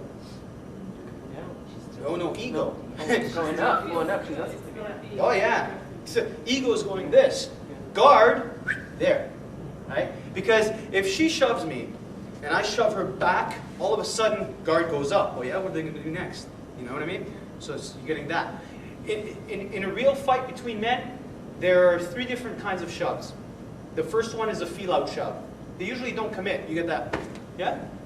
And they kind of step off to see what your reaction is. Get him back good. He's hitting you hard, man. What's that? Get him back good. He's hitting you hard. You don't worry about that. Okay. So you get that, right? And then the second kind of shove is the more committed shove where, because now you've pissed me off, so I'm going to commit a bit more. And I've seen that, you didn't punch me or pull out a gun, so I can commit a bit more. And then the third kind of shove is one of the most dangerous ones. It's the one where you're creating distance to pull out a weapon. Yeah? You know what I mean? I've pushed you far away so I could pull my thing out and, and whatever. Okay? Now, when a man attacks a woman, there's certain similarities there. You're not going to get attacked by a guy coming up and going, boom, right? But the person's going to come up to you, and for the most part, dialogue. Now, Dan Millman wrote something to the extent of the conventions of language reveals the ways in which we see the world. And that's very true. Because words create symbols in our minds, images. We automatically tie in meanings to what the other person is saying through our perceptions of what is behind those words, right? These images and symbols will create, if it's a violent confrontation or situation, emotional inertia. Right? That emotional state will have an impact on how you, as an individual, will react physically to what they're saying. Okay? Now, profanity. Profanity, disgusting words, and gruesome acts will create images in your mind. When I did that whole thing before, when I walked by and I said the person will slice your throat and you'll drop and start pissing blood, a quarter of you were like, you know what I mean? Because you've intensely visualized it and tagged the stigma to that. Because it's important to understand that your attacker has a job. It's a profile. This is what they do. So there's a methodology behind their their acts. In order for me to get what I want from you, I will use these certain words and a certain attitude and body language and so on and so forth. Where if you were to meet this individual under completely different circumstances, under completely different times or whatever, you might not even be afraid of him. You might look at him and go, what a weirdo. Or this guy, no way. Charles Manson is like 5'5". Okay, he's a freaking psycho. Okay, but if he was, if you were to meet him at a party and you didn't know who the hell he was, and he came on to you charming and stuff and talking, you'd be sitting there, and if somebody came up to you and said, if that guy attacks you, man, you'd look at him and go, what? Him? What? Kick his ass. What are you talking about? But under a completely different circumstance and beliefs, because you know who he is and what he's done and the power he possesses to manipulate masses in order to go out and do his dirty jobs for him, there's a stigma attached to him. So all of a sudden, you already go, no, Charles Manson, no, I can't, there's no way. But that's just, what we attach to people. It's very important to understand, folks, that what we do is we tag titles on people, and it's important you don't do that. As hard as it may seem, because everybody has a title. Everybody.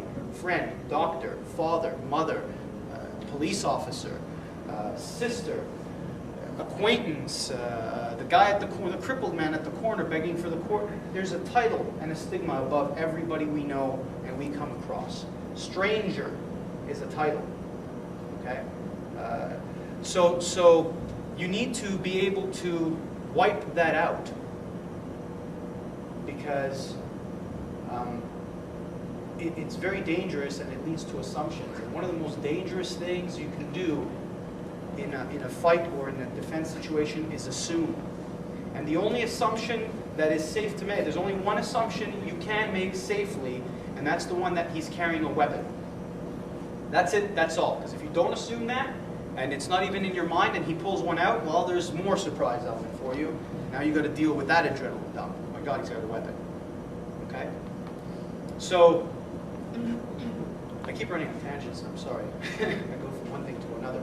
But at this distance, as we were saying before, because the hand is quicker than the eye, there is a certain stance you want to adopt in order to be able to maximize your protection, okay, and also maximize your offensive reactions.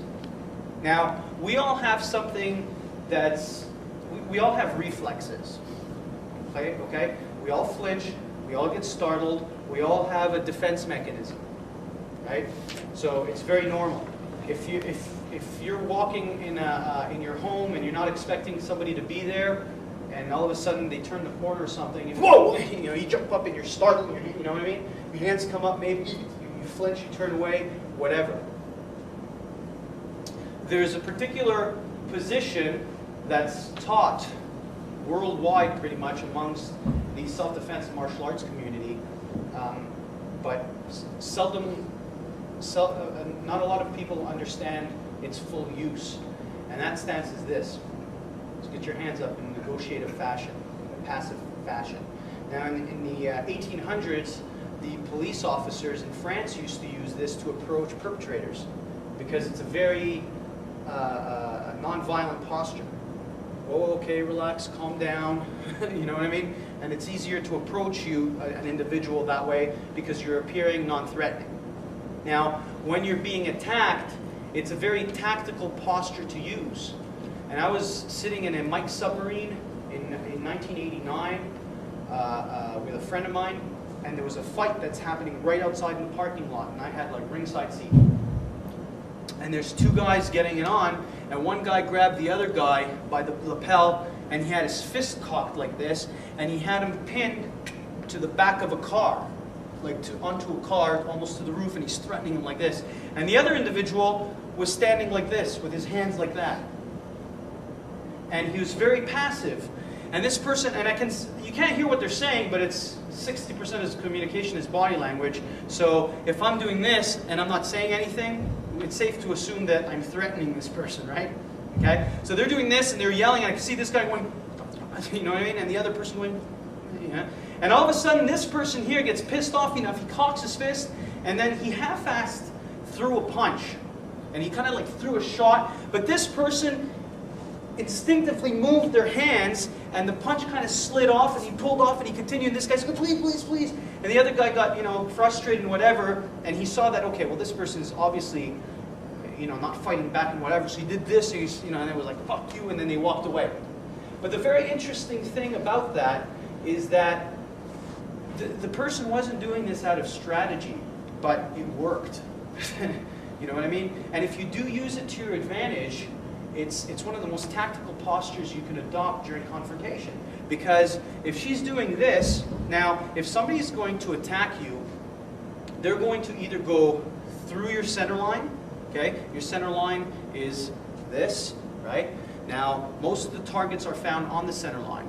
The throat, the face, the nose, the facial area, the abdomen, and the groin area, okay? Or they will go, kick it back into your position, or they will go around your center line. They're either going to go towards your hair, okay, punch you across this way, a haymaker, double-handed strangulation, maybe a bear hug or a tackle, okay? So human beings can only attack other human beings a certain amount of ways. We're all built the same way, you know, and they're not going to go. You know, there's a certain level of aggression that comes towards you because of that. You know, there's that kind of force coming at you. Boom, a shove, a throat grab, a point, a hair pull, whatever. Now, having your hands up like so maximizes your reflex response. Because at that point, when you're doing this, you don't need to think, okay, well, if he's coming with a straight punch to my face, I think I'm going to angle off and do this block. And when he's going around, I'm going to step off and do this block. You don't need to think that. That's way too slow of a process. So her hands being up like so, now watch. I'm just going to go at her with anything I want, and hopefully I won't knock her out or reach my target. Okay? So if I'm going to do this, okay, now I couldn't get in, right? Okay, thank you. Now, I couldn't get in because she reflexively responded to what I did. Right? Yeah. It's watering now. Oh, you have no idea. So, but what I'm trying to say is that if somebody will come around, okay, to try to do something, your reflex response is going to be to open up. So if I did this, you're instinctively going to go, whoa. If I tried to grab her through the center line, your instinct will be to just close off and go, whoa, right? So if I did this, it's very normal. She kind of did it a little too martial artsy, but because she's trained. But when you're not trained, it's more reflexive than a trained response. A trained response, come at me, is doing a quick parry and then going in for a strike. An untrained response is very similar, where it's like, whoa, and you've done this, and now you're like right there, and you can start, you know, smacking into the individual, right? Because by keeping your hands up, you're also keeping them in range to be able to offensively take care of your opponent and attack without telegraphing your attention. If I'm doing this, does it look like I'm about to fight back? No. So if I'm doing this, I'm going, look, man, I don't have any problems, and I go, boom! I can strike at any time. And there's nothing they can do to stop you. Absolutely nothing. Okay? There are, anybody here ever read the book, The Gift of Fear? I highly recommend it. As a matter of fact, if I had a choice, I would make it mandatory for every woman on this planet to read it. Who wrote it? Gavin de Becker. Gavindebecker.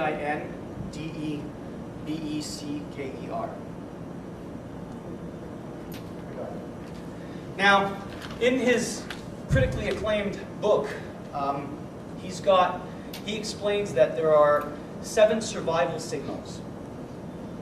Okay? And I'll give them to you. Now, when somebody is going to attack you, they're going to, for the most part, use some of these. You don't have to write it, because at the end of this, at the end of the course, I'm going to give you like a 30-page manual with everything we've covered. Okay? One of the 7 survival signals is called forced teaming, in no particular order. Forced teaming is when your attacker will use a certain rapport with you to link you and he together. Okay? It's a we're in the same boat kind of attitude. I'll give you an example. One of my students who was taking private lessons with me years back was waiting at a bus stop around the Barrie area. And this is late at night on a Saturday evening, and it's a hot summer night, and she's an attractive girl. I don't know if she still is, I haven't seen her in years, but she's an attractive girl, and she's dressed fairly nicely for, you know, because she's going out on a Saturday night. But now she's on her way home. It's like 10:30 or 11 o'clock at night. Okay? She's standing waiting for the bus by herself. A guy is walking towards her. Now, her intuition kicks in. You all have this. It's kind of like a survival signal. It's a sense which goes, Now, every single victim who survived, every single victim of crime who survived, after being interviewed, all had the same thing to say. And that's, I had a feeling there was something wrong. And it's very important to trust that intuition. I cannot stress this enough. That little voice in the back of your head that goes, no, you're just being paranoid, tell it to go fuck itself, okay? Because it's going to get you in a world of shit. Shut it off. Your intuition has your best interest at heart, okay? So trust that. Now, so her intuition kicked in. Might have been the way he was looking at her. Might have been the way he was walking towards her with a certain intent. Whatever it was, her intuition kicked in. He came across very nice at first. He walked up to her and said, hi, what bus are you waiting for? And she's looking at me. He goes, yeah, because I'm waiting for, the 2:45. I'm making this up because I don't remember, okay? It's supposed to be here, I think at 11:35 or something. And she's like, yeah, you know, that's the bus I'm waiting for. Ironically, there's only, I think, 2 buses that pass at this stop. So he made a lucky guess, I guess. So she said, yeah, that's the one I'm waiting for. I don't know what time it passes by. I've been only here 5 minutes. Oh, okay, you guys, you were out tonight. So he starts making very nice, casual conversation with her. Okay? Man, I hate it when this bus is late. Don't you hate that? I mean, it really sucks. You know, you're sitting there, sometimes, you know, it's either, wait, it starts, imagine if it was raining right now or something. So he's making casual conversation, and he links himself up with her, as in, we are waiting for the bus who's late. It's us against the bus driver kind of deal. So all of a sudden, there's a rapport, where normally there wouldn't be any, because this is a stranger. You don't know this guy from a hole in the wall. So they start to talk, and throughout the conversation, he starts to comment on how good she looks. And he comments more than once. And throughout him commenting on how good she looks, he gets more and more descriptive, and then he gets into, as through the course of the conversation, he gets into what he'd like to do to her. Okay? Now she senses, oh boy, not good. Do I really want to go into a bus with this guy and have him get off at the same bus stop as me and then follow me home or wherever it is I'm going? Now, it's very important, and this kind of like sort of ties in, but never ever go to a secondary crime scene. This is where they find the bodies. Okay? If somebody goes, follow me, or come with me, or don't make a sound, and tries to get you from point A to point B, never go there. Under any circumstances, do not go there. Why? Because whatever it is they want to do to you, they cannot do it at point A. This is why they need to take you to point B. So no matter what they're threatening or what they're saying they're going to do to you, well, don't go. Okay? It's like the guy with the gun with the kid. Follow me, kid, or I'm going to kill your mother. No. Obviously, he can't, in a Perret, start, you know, well, he could, because there are some psychopaths who do that, but that's a different kind of criminal. Okay? So anyway, so she looks at him and says, wow, okay, well, you know what, you're a pretty good-looking guy. why don't you, you know, buy me a couple of drinks before, and maybe we can go back to your place after. Completely stuns the guy. Like, I mean, you know, that's the last thing he thought he'd hear her say. So he's like, what? And she's like, yeah. I mean, you know, we're on Berry Street, San Laurent's right here. You know, there's a bunch of clubs. Let's go up, buy me a couple of drinks, and I'm yours for the night, basically. So he's like, really? Yeah. Okay, so fine. They walk over to a club, and they enter the bar, and so they sit down at a booth, and they order a couple of drinks. A couple of drinks come by. And this guy's going on and on and on about what he's going to be doing to her tonight. You know what I mean? I'm going to put your legs behind your head and so on and anyway. And so she's sitting there going, yeah, freak, man. And she's drinking, but she's sitting in a public place now, and she goes, okay, I need to use the bathroom. I'll be right back. So he's looking at her and goes, okay. Now, in most clubs and bars, where are the bathrooms? Near the exits. And what's next to the bathrooms for the most part? Telephones. Payphones are usually where the bathrooms are. So she gets up, and she walks over to the bathroom. Now, he's watching her, and she knows this. Remember what I was saying earlier about the knife at the throat, and why I ran is because, you know, there's a certain thought process interruption there. Now, the human brain tends to complete patterns for us all the time. If I say A, B, C, D, you know, your brain will go E, F, G, and if you connect, if I was to take dots, I was to put a dot here, a dot here, a dot up here, and another one here, and another one here, and one in the middle, your brain would automatically connect it into you'd see a triangle. You wouldn't see, you know, 7 separate or 8 separate dots, because our brains do that for us. Okay? So what she did is, when she went to the bathroom, she opened the bathroom door, and she walked in, and she closed it just a crack, and she can see him at this point through the crack, but he can't see her, but he's seen her enter the bathroom. So his brain goes, okay, she's in the can. So he's not going to keep watching. So he figures, all right, I've got at least 3 minutes before she pees, wipes, and walks out. So she's watching this, and as he's watching her, and then when he turns his head, she steps out, sneaks back, goes towards the phones. Right? Sticks in a quarter, calls up her boyfriend. Says, look, Johnny, I'm here, and I'm at this club, so-and-so, here's the address. Come and pick me up, I'll explain it to you later. Okay, no problem. Hangs up the phone. She goes back to the guy. goes back, sits down, orders a couple of more drinks, waits about 10, 15 minutes, they're talking and whatever. Her boyfriend walks in and she sees him. Now, she gets up all of a sudden and she goes, oh, my brother just got here. Hey, Joey, hold on one second.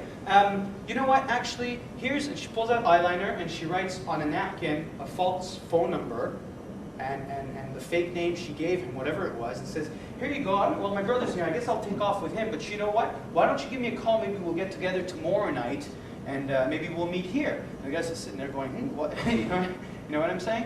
And then she walks off, and she took off, and that was the end of that. And he sat there with, you know, his drink in one hand, and a false phone number and a name on a piece of paper. But it's important to understand the certain steps she took to get to that level. Number one, she strategically brought the individual to a public place. Now, I'm not saying it's necessary to go through everything she went through. You know, she could have gotten in and spoken to the bouncer. She could have left from the back. She could have done 100 different things, but this is what she chose to do. Immaterial, whatever she did served her. She got away with no problems. But when her boyfriend walked in, remember I said never challenge or threaten the individual in front of you? Had she said it's my boyfriend, that would have immediately challenged or threatened the person in front of them. Male ego, uh-oh, it is a clash now, who's better? But she said brother. So unless he thinks she's a redneck, you know, he's okay with the fact that it's her brother, okay? So, no offense to rednecks. Okay, disclaimer, we're gonna have to. But you get the idea, okay? So she said it was brother. She got up, started writing a false phone number. The person has to process all of this information. Had she got up and said, oh, my boyfriend's here, I'm going to be leaving with him, thank you, he would have gotten up right away. Whoa, what are you talking about? What about us? Are we supposed to go out tonight? Who's your boy? Your boyfriend's here? You didn't tell me how to put. You understand what I'm saying? But the fact that she wrote the number, the fact that she got up, the fact that she played along the entire way, completely thought processed, interrupted the individual's thought process, right? But back to what we were talking about earlier, the 7 survival signals, one of the survival signals is forced teaming. And that's when the individual is going to come up to you and create a rapport between you and he using usually the word we. Okay? Does everybody understand this one? I'll read it to you as it is written here. Often used with the word we, an effective way to establish premature trust because a we're in the same boat attitude is hard to rebuff without feeling rude. It is intentional, directed, and the most sophisticated form of manipulation. Okay? The detectable signal is in the projection of a shared purpose or experience where none exists. Both of us, we're some team. How are we going to handle this? Now we've done it. The best cons make the victim want to participate. When applied by a stranger to a woman in a vulnerable situation, it is always inappropriate. Cool? The next one is charm and niceness. The person will come up to you, complete stranger, somebody you don't know, and be incredibly nice, charming to you, okay? That's important to understand that charm is an ability. It's not a trait. It's something we use, and we all use it, and sometimes it's sinister, where the person is using it with intent to rape you or to get you somewhere, and sometimes it's not. Sometimes it's just a form of manipulation in order to get what we want. You will be extra nice to somebody, you know, for a loan. You're going to be extra nice to whoever because you want to go see a certain movie and you know they don't like this type of movie with your friend. We use it to manipulate our own friends. We use it to manipulate people we know. We use it in a store, with the lady who you're going to buy her product from. You know, you're extra nice because you want good service and so on and so forth. You use it in restaurants so that the cook doesn't go, oh, thank you. Okay, so you get the idea, right? But in this case, charm is an ability. It is almost always a directed instrument with motive. To charm is to compel, and it's to control by allure or attraction. If you can consciously tell yourself that this person is trying to charm me as opposed to this person is charming, then you'll be able to see around it. Okay?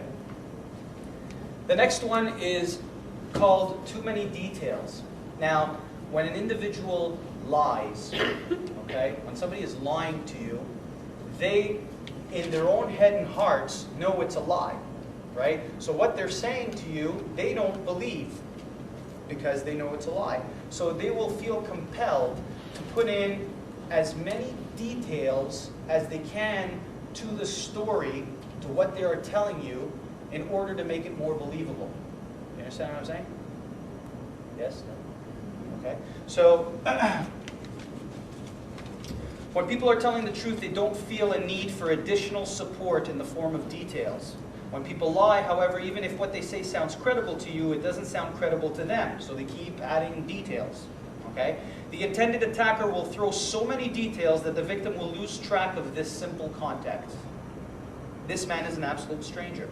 When approached by a stranger while walking on some city street at night, no matter how engaging he might be, you must never lose sight of this. He is a stranger who approached you. Bring that context into conscious thought. Okay? Typecasting. This one is very familiar. A lot of people use it, even if they're not looking to rape you or whatever. Even if they're just trying to get to know you or just trying to get a rise out of you. The construction worker who you're walking by and he whistles and says something. Okay? Typecasting is when somebody will use not a big insult, or a small insult, in order to gauge you to respond and engage in conversation with you. Hey baby, how you doing? You looking good today? And you're just ignoring him and you walk by. Oh, what's the matter with you? You're too good to talk to a guy like me? You're a snob, eh? I'm not a snob. Why do you say that? I just don't want to respond to you, to a guy like you. You know, you're making a crude comment. I'm not being crude, I'm being... And all of a sudden, he just got you. He just engaged, spoke to you, hook, line, and sinker. And now you're in, and he's talking to you. And this is exactly what he wants. He doesn't believe that you're a snob. He doesn't believe that you're a bitch. He doesn't believe whatever the hell he's saying. He's just saying it to get you to come in and to lure you into his space. Okay? You don't always get attacked over those situations. No, you don't. You don't. But these are signals that should click off your intuition and go, whoa, hold on a second. Yeah, I don't need to get into that. Okay? You should just walk away. Now, creating distance is very important when you walk and talk. Because it intercepts or interrupts the individual. You know what I'm saying? It's like when I'm walking, a lot of times you get this. Alan, come here a second. A lot of times, especially with men, you know, a guy wants to start a fight with you, he wants to start trouble or whatever, and you guys might get that too. You're walking down the street and the individual will walk by and do this kind of shit. Hey, bitch, what the fuck's your problem? You're bumping me? You know what I'm saying? You know what I usually do? As the person walks by, if they succeed bumping me, oh, sorry man, I didn't mean that. Sorry. But look how far I am now. And as I'm saying sorry and I'm creating distance, like, well, fuck you! Okay? You want to fight now? 20 feet? You know? I've already established this space. If he goes, well, what's the matter? You're a snob? Yeah, I'm a bit of a snob, sorry. I don't need to engage. But if you're getting into the part where he walks around and bumps and they go, oh, sorry, man. What's your problem? No, man, I got no problem. See where I am now? He suckered me in. I stayed in this range, and now we're engaging in conversation where he's going to make me defend what I'm saying. And I don't want to get into this because this could escalate. But if I boom and I've created this, and I keep talking as I'm doing this, now I'm further away from him. It's much harder to engage in anything physical from here. Well, wait a minute! No, I'm in a hurry, man. It's cool. I'm like I said, I'm really sorry. And this happened to me once a long time ago. Well, thanks, Alan. I was a friend of mine. I forgot we were at a club, and I told him to hold my keys because I had no pockets, or my pockets were full or something. And I looked like a janitor. I got like 4,000 keys. You know, my house keys, my car keys, my school keys, my parents' house keys. And so I told him hold them. And then at the end of the night, it was like, okay, man, see you later, goodbye. He left and I left. We both went our separate ways. And then when I got to the corner of the street, of the block, and he got to the other side, I only realized then, oh, my keys. I can't go anywhere. So I turned around, I started running towards him, and there were two guys, really nice dressed in suits, who were walking towards me. And as I was running by them, I realized, oh, too late. And it's like wet outside because it was drizzling a little bit. So I said, I don't want to smash into them. So I angled off and I skinned. I mean, like my clothes hit his clothes and was like, you know what I mean? And as I did this, I was sorry. And the guy said, fuck you. And he turned around and he starts fucking yelling at me, giving me the finger. I'm like, okay, don't worry, I'm just in a hurry. And I was out. I didn't stick around to engage. However, on my way back, it's a different story. I'm not going to get into that part, but anyway, I got my keys. But what I'm trying to say is, At best, through typecasting, as you're saying, sometimes no. 9 out of 10 times it's not sinister. The person isn't looking to rape you or kill you or murder you. But, you know, you'll be glad you looked. 1 out of 10 times you'll be glad you went, no thank you. So it's better to be safe than sorry. We firmly believe that it's better to prevent than to circumvent. Okay. Any questions so far? The next one is called loan sharking. Loan sharking works when the person has done something for you and they automatically expect something in return, and you feel to a certain degree obliged because they were so nice that, you know, you're walking down the street, you're about to enter your apartment, you've got bags full of groceries.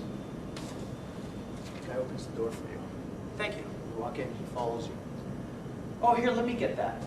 No, it's okay, I got him. No, it's all right, I'm on my way upstairs anyway. I'm going to visit a friend. Well, no, you know, it's cool. Oh, no, please, please. And he insists. He grabs one of your bags. Thanks.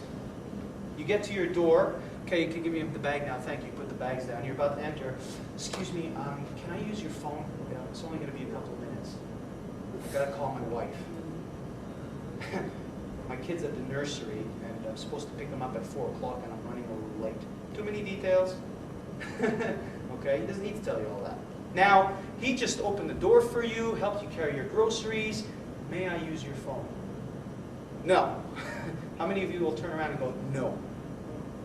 You should, technically, and if you say, yeah, I would, excellent. But most people feel almost obliged. How can you say no after he was so nice? Charm and niceness, too many details, loan sharking. Okay? Here, let me help you with that. Here, let me get your door. You know what I mean? Be careful. The unsolicited promise. Can I use your phone? No, you know what? I'm kind of not comfortable. Please, I promise it's going to be 2 minutes, no longer. 30 seconds, it's a local call. I promise. Why is he promising? Why does he feel the need to convince you? Because your intuition is telling you, and you're not trusting it, and now he's going to say, I promise, in order to now convince you of something that you are not convinced of. But if there's a reason why you're not convinced of it, trust that reason. Okay, you know what I'm saying? Here, let me tie you up. I promise if you let me tie you up, I won't kill you. Give me your money. Here's my money. Okay, drop your pants. What? Drop. I promise I won't hurt you. Why are you promising? Chances are, if I'm a criminal and I'm mugging you or trying to rape you, what are the chances of me also being a liar? Right? Why do you believe the guy? I'm trying to hurt you, kill you, mug you. I'm saying the truth. I've never lied to you. I'm just a thief. I'm just a rapist. I don't lie. He's the liar. The most important one is discounting the word no. And I force my friends to do things all the time.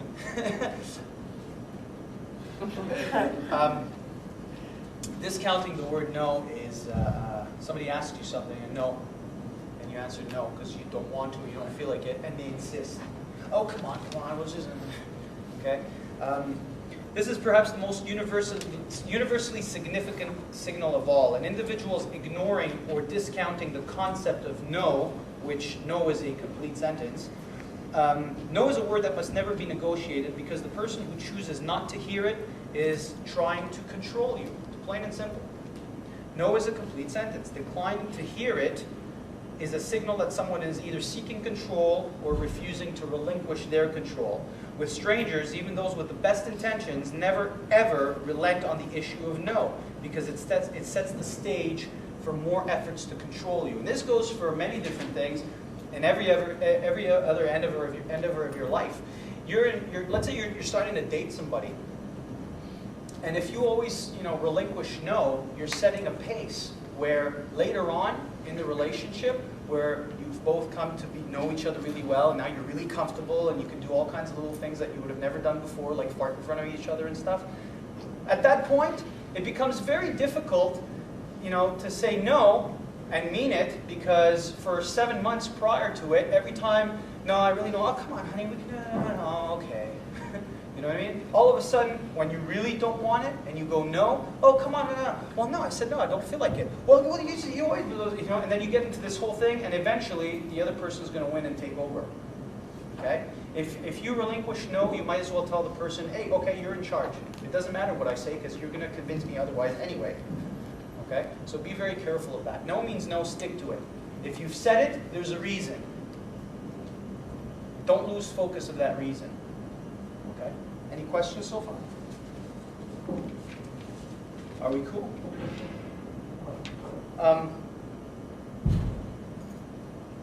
There are 5 stages to personal growth, and denial, depression, negotiation, anger, and finally acceptance. Acceptance is very important. It's very hard to actually get to that level. Okay? Something happens, you're in denial. I can't believe this is happening. Oh my God, blah, blah, and then you don't want to accept it. Let's say the death of a very close friend. Sometimes you go into denial. You don't want to believe the person died. Okay? And then you go into negotiation. I can't believe it's there. Oh, come on, God. Well, you know, you get into a whole discussion almost with yourself regarding the issue. Depression. Everybody knows what depression is. We've all gone through it at one point or another in our lives. Anger. You're angry at the world. You're angry at God. You're angry at your friend who passed away because they left you. You're angry at everybody. Okay? And then finally, acceptance. Fuck, okay, they're dead. Nothing I can do about it. Life goes on. Okay? When it comes to violence, where the person is right in front of you, we're saying the traits of a victim are apathy and denial. And in order to be able to go through that, you might find yourself going through 1, 2, or more of these stages throughout the confrontation, the pre-contact phase, where the person's in front of you going, listen, where you're either a hostage, or they have you with a knife at your throat, or they're in the process of going where they want to go with you. Okay? If you can consciously tell yourself, I've got to skip the anger, depression, negotiation phase and get into acceptance, then you'll be able to, at that point, start to regain control of the situation right up front. There's an example I'd like to give you that I heard before. One of my instructors, one of my former mentors, Tony Blauer, told me it, and I'm going to relate it to you. There's this woman who was abducted by 3 guys, 3 jocks, in a van. Okay, and she was running, and then she was outdoors running, whatever, and they drove by her, and they started asking her a question. I don't remember exactly the details of how they lured her into the van, but they got her and grabbed her and took her into the van. And their intent was to rape her. Now they're drinking and having beers and smoking up and doing stuff, and she's sitting there petrified, and it's normal. So her heart's going 100 miles an hour, and she's sitting in the van going, right? But then she decides somewhere, and this woman never took a self-defense course in her life, and this is a true story. She decides she needs to take control of the situation immediately. So she looks at the guy and go, hey man, you know, give me a beer. So she starts to drink, and she gets into conversation with these guys in order to alleviate the fear and the pressure and the fact that she's about to get raped. And so she tells them, she goes, look, my roommate, she's like kind of insane. She's into, you know, cocaine and a whole bunch of other stuff, and you know, S&M, and you know, she's got all kinds of wicked toys back at our apartment. If you guys want to party, why don't you all come back to my place? And you know, me and my roommate will treat you guys right. They're like, hey, you know, they're jocks, so that rings well with them. So they're like, yeah, cool. And so they get into it and they say, let's go. But what she did is she took them back to her brother's apartment, who happened to be watching the football game that night with 4 of his friends. So she's at the door, and she pulls out her keys. She goes, come on, let's go in. We're going to have a good time. She begins to open the door. Come on, man, let's go. And as she's walking into the apartment, when she's entering the den portion of it, and her brother's sitting there with all of his friends, Steve, these 3 guys tried to rape me. And she takes off and she runs inside. You know, and anyway, needless to say, what happened to the 3 jobs? Okay. But there's lack of, Sorry. there is lack of. Where is the luck? I don't know, maybe the guy could say, okay, I'm gonna rape you one time before we go to Yeah, it's possible. It's possible. But this is what I'm talking about, and I don't mean to belittle what you're saying, but what happened is she was successful and it worked. Why are you looking for a fault? Why are you looking for a purpose to get her raped? You understand what I'm saying? So yes, 100 things could have happened, but it didn't, and she successfully escaped. Now, when it comes time to develop your strategy as to who you're talking with, who your attacker is, it's important to understand that certain people relate to certain buzzwords. Okay? Like when I'll give you an example in marketing. For my school here, when people walk in for information, you know, if a guy walks in, he's got a leather jacket and so on and so forth, I'm not going to preach to him, well, we teach personal protection and fear management and the confrontation management skills, because I'm not a fag, you know what I mean? So automatically these buzzwords don't go with the personality that's in front of me. You know, if a businessman walks in, he gets a completely different sales pitch than a woman would, than a jock would, than the average male would, because everybody needs to hear certain things. If I marketed my women's rape prevention program as tactical combative women's killer class, how many of you would be sitting here today? You know what I mean? Maybe 2 of you would, maybe 3 of you would, but I guarantee you I'd have a very small class. You know what I'm saying? When I first opened the school, I had the tag on it, Tactical Urban Combat. It was Senshido, Tactical Urban Combat. I had 2 female students for like 3 years. That's it. I would have, women would never walk in here, ever, because it was like, oh, no. You know what I mean? Street fighting, urban combat. I don't want that. Then we changed the entire marketing of the school. I haven't changed what I'm teaching at all, but we changed the marketing. And we called it Senshido, personal protection, hand-to-hand combat for everyone. All of a sudden, 60% of my classes are women. Because personal protection brings better to you than combat or urban combat. You know what I'm saying? So the individual, your attacker, you need to get certain level of information on who he is and what he wants in order to be able to tell him what he wants to hear. You understand what I'm saying? What kind of criminal is this? What do they want? They want to rape me. Rape is about what? Power and control. How do I work around that? Right? If a person, if somebody's going to rape you, and he's walking up to you and he's going, okay, and you're in a secluded place, right? Let's say your apartment. He stalked you, because most of these guys will stalk you, and he knows what time you get home at and so on and so forth, and he's broken in or whatever, and now he wants to rape you. If you look at him and you go, okay, well, all right, let's go, let's make this quick. Because you know what? My date's going to be here in about 5 minutes, 10 minutes. He just called, and if he catches us here, he's going to kill the both of us. Let's go. Imagine and you're standing there like in your underwear, in your bra, right in front of your rapist. What do you think he's going to do?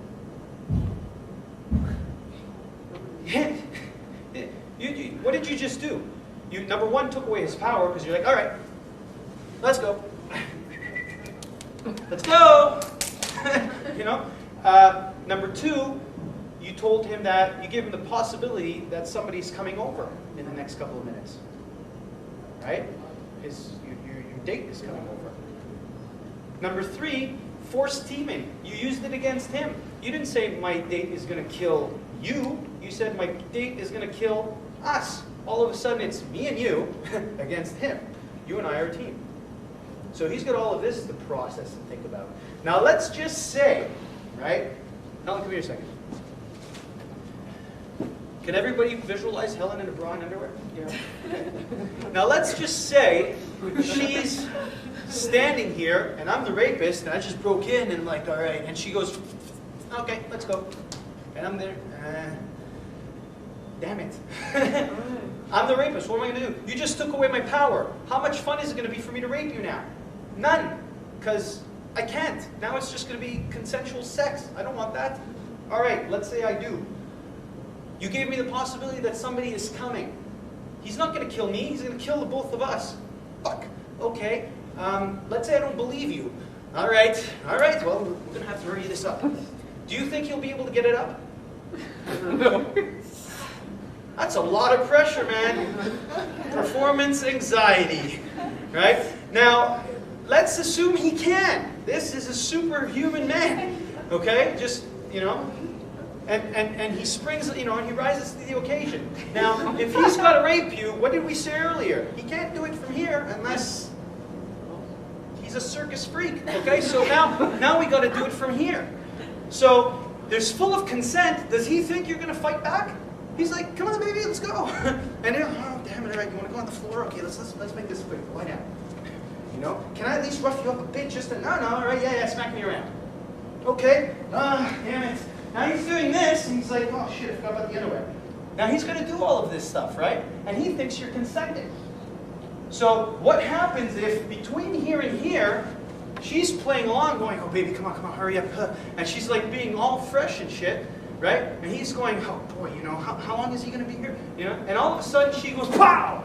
You know, and she just clocks me right in the jaw. Am I going to see it coming?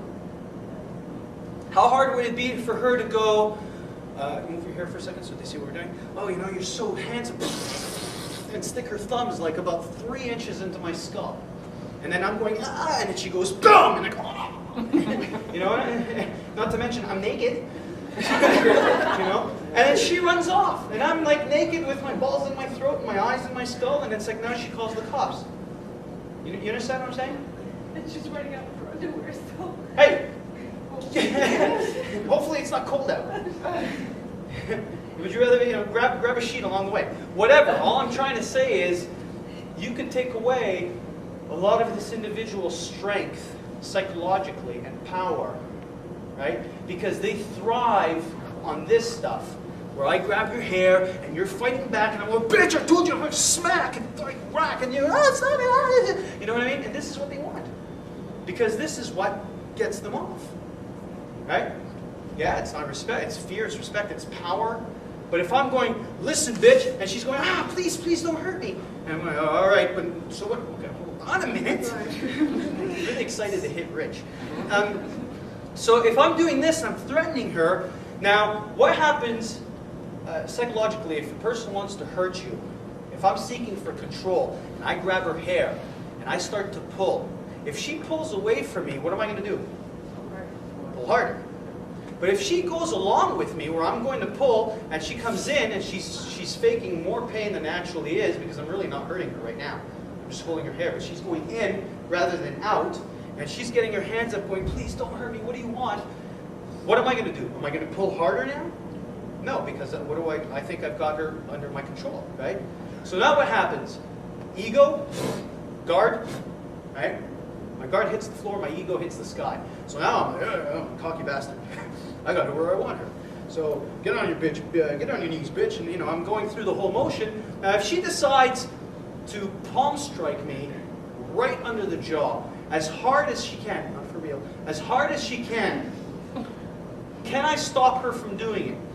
Is there any way on earth, based on what we saw here, that I can stop her from going, boom? No, absolutely not. There's nothing. She can, you know what's so funny? Is that she can literally tell me from here, grab my hair, I can literally say, oh, please don't hurt me, because you know, if you do, actually, you know what, I'm going to palm strike you under the jaw right now, and there's nothing you can do about it. What do you think? What? And boom! If I explode, I can literally tell her that I'll do it. You can literally say to your attacker, I'm going to hit you right now, and there's nothing you can do to stop me. And while they're going, and you go, boom! That's it. There's nothing you can do to stop you. Does that really hurt? Yeah, Oh boy. Oh boy. Yeah, watch. Alan, come here, Teddy. We're going to break Alan's jaw in the purpose of demonstration. Come here, come here. Now watch his tongue get chopped and his teeth bust, okay? Watch this.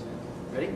Brace yourself. I'm kidding, folks. They're all looking at you going, is he really going to do it? No, but I'm not even going to hit him, but watch the body language. Okay, you see that? Are you okay? Now, that, I didn't even hit him. I just pushed. Now, this is a 250-pound bag of dead weight. Could you imagine what this would do to somebody's jaw? And neck, and teeth, and tongue if he's talking, especially if he's not expecting it. It's pretty wicked. It's actually quite devastating. And it doesn't require as much strength as you may think because the element of surprise is on your side. Just that is a stunner on its own, man. Is it, even if you just go, you'll Something get them down and run away? oh yeah. Oh yeah. Absolutely. Absolutely. And even if it isn't, let's say he's like high on heroin and crack and 100,000 different drugs. Okay? If I went boom really hard and then I ripped across his eyes and then I went whack, you know, and I went boom, boom, boom, you know, and now I can run because that will be enough to get him to just drop for 5 seconds while he recovers. And well, let's test something. Anybody, volunteer, come on. Anybody. I'm not going to hit you. Come here, children. Thank you, you can sit down now. No, come here, anybody. Anybody but you. You're a student here. No, you were also a student here. Come here. Okay, now watch. Stand here. Turn around. Okay? Now, let's say, I don't want you to run. I just want you to walk at a fast pace. Okay? Now, if I'm standing here, and let's say she stunned me and she went boom and popped me right into the jaw, right? It's going to take at least what? We'll use the minimal amount of time. 5 seconds for me to recover, right? Okay. So she goes, now as soon as I do this, what I want you to do, Alan, is count 1 Mississippi, 2 Mississippi, 3. Look at it on the clock till 5. Watch how far she can get between here to wherever she gets in 5 seconds at walking in a fast pace, not running, okay? So I'm going, hey, bitch, blah, blah, blah, and she goes, boom, and I go, go. 5, stop. 1 step back. Now she just walked at a fast pace and she got at least 40, 50 feet away from me.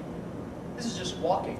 Now if I just started to recover and she's at that distance, I'm going, fucking bitch, and I wanted to run after her, she's got a hell of a pace ahead of me, right? So the whole idea, remember, this is walking. When if you're running and your adrenaline is pumping and you're in survival mode, you're going to be at 3 times further than when she was, right? That was 5 seconds. Okay? Now I can almost guarantee you that it would probably be longer than 5 seconds the recovery time, but we want to, you know, maximize it, and so that just gives you a general idea. Now, when it comes down to striking the individual. Number 1, you want to verbally set it up. Set it up. How? Talk. What am I going to say to make this person think that they're going to get what they want, or that, you know, or negotiate it in a way where they're not going to want to hurt me, or whatever. Okay? What can you say? Now remember, the more information you give and you take, the easier it will be to hit the person. The best time to strike the individual is when they're least expecting it. Is the tape running out? 1 minute, yeah. 1 minute? Okay. The best time to hit the individual is when they're least expecting the shot to come. All right? So we're going to cut right here for about 1 minute while he changes the cassette. Thank you. Take a bathroom break, go piss, and come out. There's also the guy...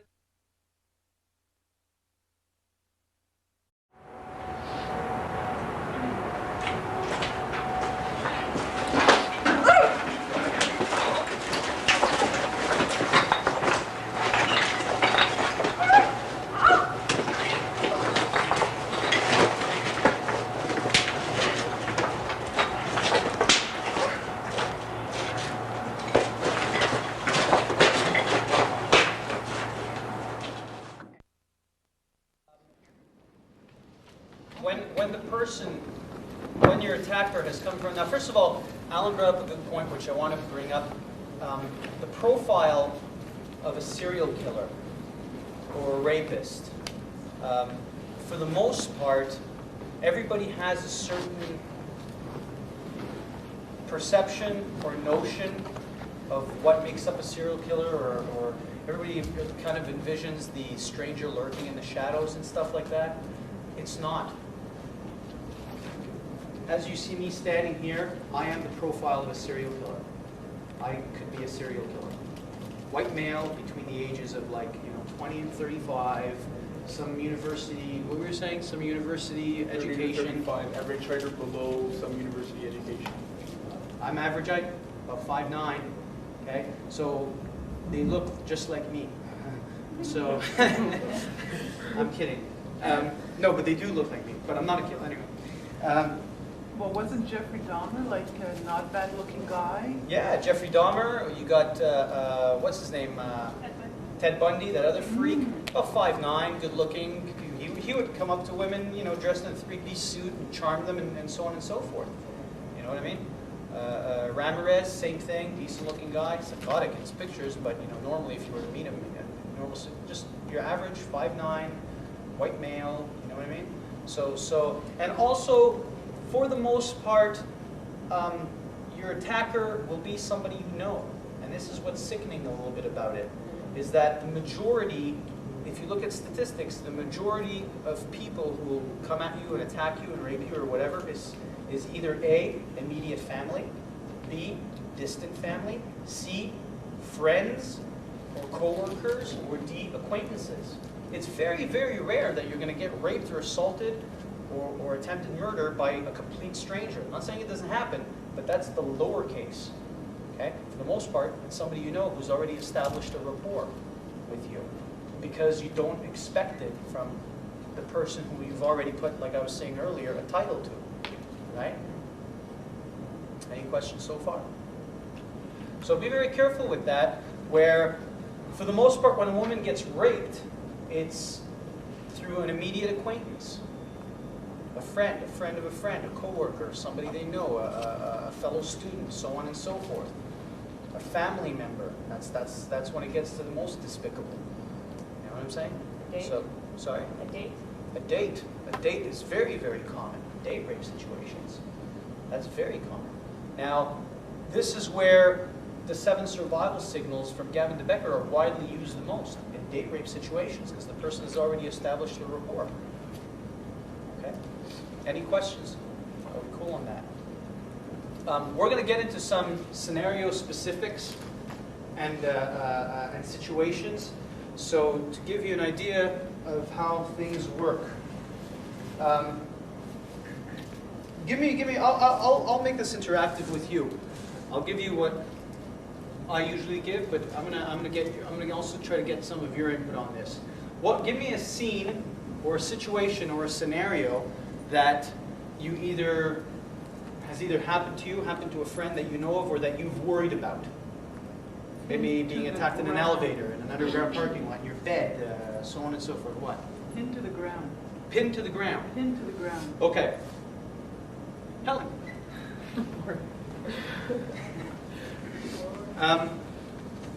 Get in. Okay. Now, mounted, straddled, person's got you here, Yeah. and they've pinned your hands like so. Okay, yeah. Okay. Anything else? Put your legs between hers. So I'm in what's called the guard, like so? Yeah. Okay. Now, I'm going to ask you this question, which is something I ask. Actually, you can even put like one leg on top of hers. Like that? Yeah. Okay, so I've got her And you straddled, maybe like this. Yeah, okay, get out of that one. Oh, it's very easy, actually, if you can only feel how unbalanced I am. But anyway, hold on a second. I'm gonna get back to this in a second. Be comfortable. I always ask people this because it fascinates me. Because you're not walking down the street 1 minute and then the next, poof, the guy's on top of you, straddled, right? How do you get from point A to point, we'll look at that as point N. How do we get from here to here? What happened to B, C, D, E, F, G, H, I, J, K, L? How do we get there?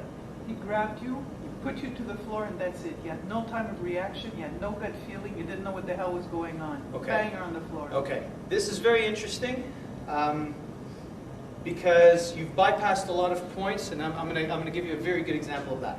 A woman came in here and she was referred to us by the CLSC, and Helen started giving her private lessons.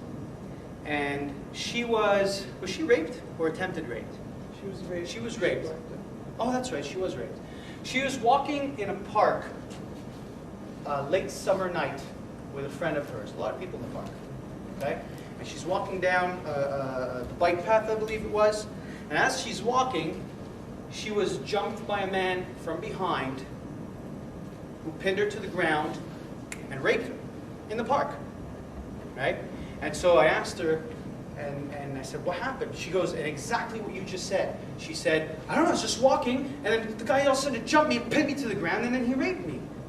I said, that's it. You're out of the blue. The guy just kind of, out of the sky, jumped you, raped you. Well, yeah. Okay, are you certain about that? I mean, you're just walking. She goes, well, I was walking with my friend, and this guy was walking towards us, and he kind of looked us up and down, and he checked me out. Okay, continue. And then he walked by, and when he walked in between the two of us, he looked back and he looked at us, so I caught him from the corner of my eye. He circled across the park, went to his car, drove around, she caught all that, and drove behind them and parked again. She saw him park and get out of the car, and she continued walking. And then she was tackled, taken down to the ground, and raped by the same guy. So, do you see what I'm saying?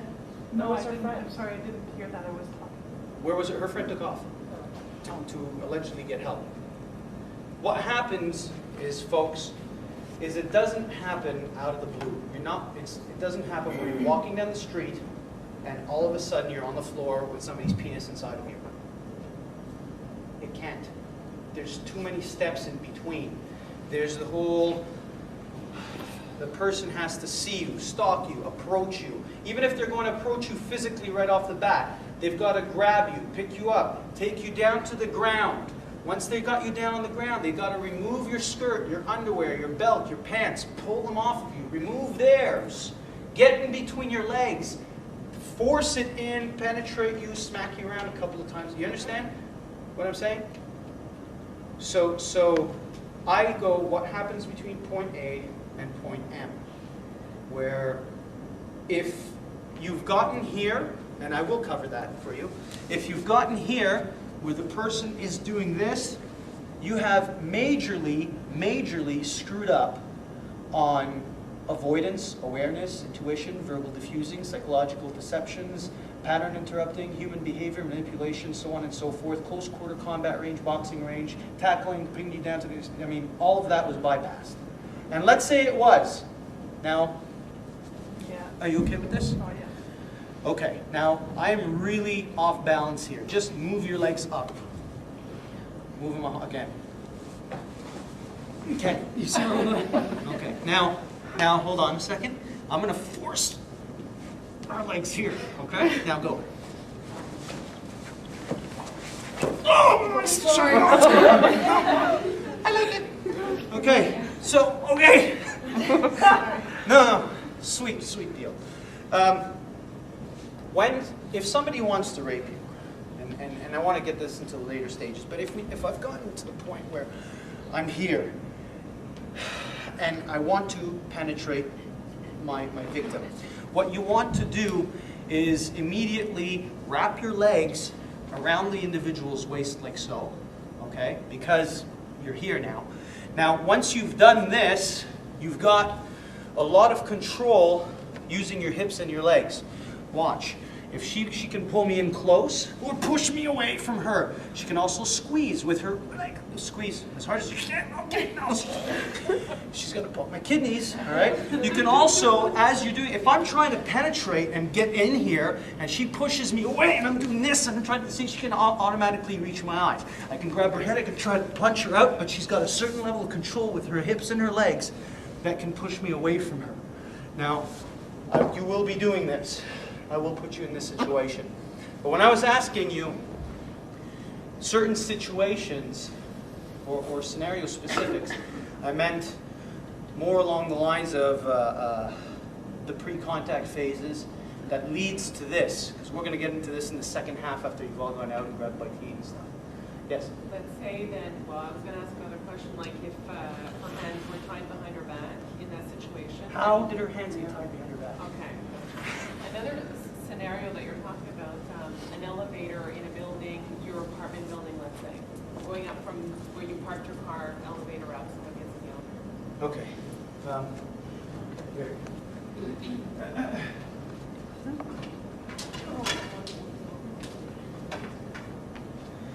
Now, I'm either going to do this or I'll prod you all around the actual elevator, but I will build one for you. How big do you want the elevator to be? This okay for you? A little bigger? Is that right? Yeah? Okay. Now, are the doors in the middle, or the door here, or the door here? Middle and say. Middle? Just one of these? Where the doors do this? Yeah? Okay. Now, everybody has good visualization skills? Yes? Okay. Where are the buttons? Are they here? Or are they here? Or are they on both sides? Both sides? Okay, so there's buttons here, there's buttons there, right? Okay, what's your question? We've built for the elevator? Just, I don't know, scenario of someone coming in there and wanting to attack you. Okay, when you're standing in an elevator, where do you want to stand? Next to the front door. Okay, I'll give you A, B, C, D, and you tell me. How many people stay next to the buttons? Raise your hands. So 1, 2, 3, 4, 5, about 6 people next to the buttons. How many people stay right in front of the door? 2 people. Okay. How many people stay center of the elevator? What? All the way at the back? Okay. How many people stay all the way at the back? Okay. All right. Now, Helen, come here. Helen's in the elevator. Remember what we said about intuition? Your intuition will tell you. And most of the time, you don't want to be rude, so you're not going to do anything about it. But I will try to teach you to be rude to a certain extent and do something about it. Okay? Elevator doors open. Ching, she's in the elevator. Where you want to stand, and I'll tell you right now, is in the center. Not at the back, not at the front, in the center in front of the doors. Not right in front, okay? But kind of in the middle, right? If she's standing right about here, back here, okay? Now, and the door's open, and I'm somebody who wants to enter the elevator. Now, in our North American culture, we're really not comfortable being really close to people. So most of the time, the person will do this. In the elevator, right? So, for the most part, the doors will open, and the person will walk in, and they'll do this, and they'll do that, or they'll walk in and nod or whatever, or ignore you, and come in and do this, and they'll look down, or they'll look at the shiny numbers, right? Because she's standing there. She's commanded her space. The door's open. She doesn't like my face. Not that there's anything wrong with it. But no, she doesn't like how I look, or her intuition clicks in, and she goes, I don't know, uneasy feeling. I walk in. No, I walk in first. Okay? I look at her. I go to press my button. She walks out. She's safe. Case closed. Why? Because she had the path, right? Second thing, she's standing in the center. Doors open. She feels that her intuition clicks in, but then that little voice goes, "You're being paranoid. Don't walk out, you're going to be really rude. What's he going to think?" Who gives a rat's ass what he thinks? But anyway, let's say she thinks that way, and I walk in, and now I'm standing here, doors close, right? Where are we? We're in a building, we're heading up or down. Now, I am the potential rapist, correct? If I want to rape her, what do I have to do? Stop the elevator. How am I going to do that? Press the stop button. Yeah, absolutely, because I'm not going to rape her without stopping. Ding! Hold on! Right? So I have to press the stop button. Okay? Now, watch what she does when I press the stop button, and this is something you all should do, okay? Oh boy. Okay, she will immediately strike on the spot. No questions asked. If somebody goes, one second, I will answer your question. If somebody goes to press the stop button, what you want to do is, because we're not at the stage where the adrenaline is rushing through, so your peripheral vision has not been shot yet, you want to try and diffuse your vision. What that means is don't go into critical focus and look at the pretty numbers or stare at the floor. Diffuse your vision means that if I'm looking dead ahead at her, I can see her moving, and I can see her mouth just moved, and she's shifting weight. Her hand went to her face, her hand is doing this. So I can see everything around me at the same time while I'm looking here.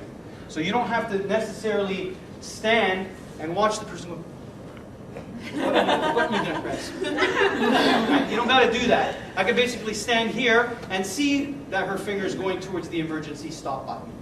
And if this happens, you want to turn around and just start cracking the person. Once you've done that, start pressing the other buttons. Now, this sounds psychotic. So you can hear some of you whispering, yeah, he's just insane. Okay. Can you think, and if you can, let me know, can you think of any reason as to why anybody would stop an elevator with you in it, other than to rape you, kill you, or murder you, or rob you?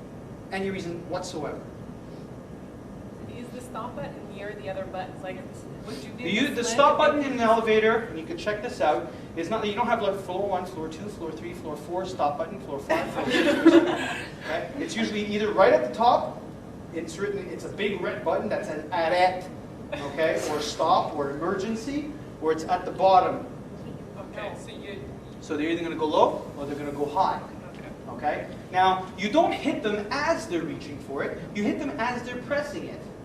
Because the person might be like, what floor? Ah! So you don't want to do that. You want to wait until they've actually made contact with the red button, and that's when you hit, right? So you're too eager. You're like, motherfucker.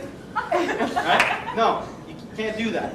So you gotta wait until the actual person makes the contact with the red button. And at that point, if they made a mistake, it's too bad. Tough shit. I'm sorry.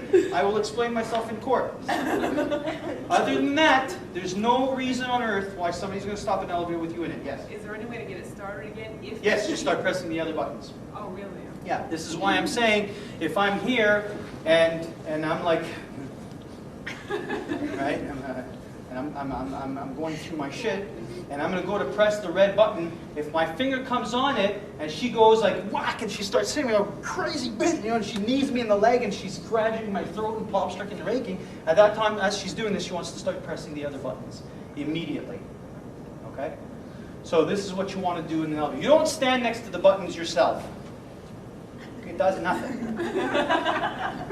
It really doesn't. You can try it. Step in an elevator, once it starts to move, it's going to take a while. Because if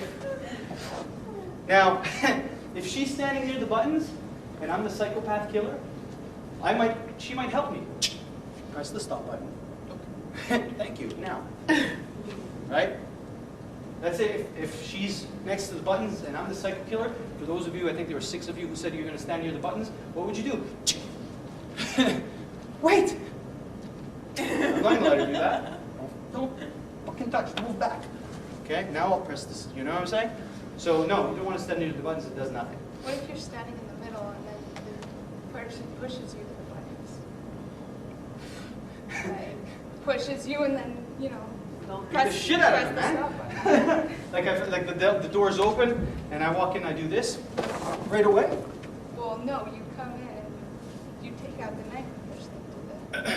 So I've come in, right I've done away this. you're coming, like you're not coming in with a knife, but right away, like you approach them and then you have the knife and you push them towards the Like buttons. you're Not saying... aggressively, but you just push them. Is the knife in my hand?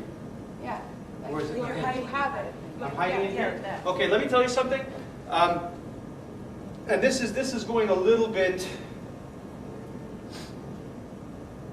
higher in awareness now.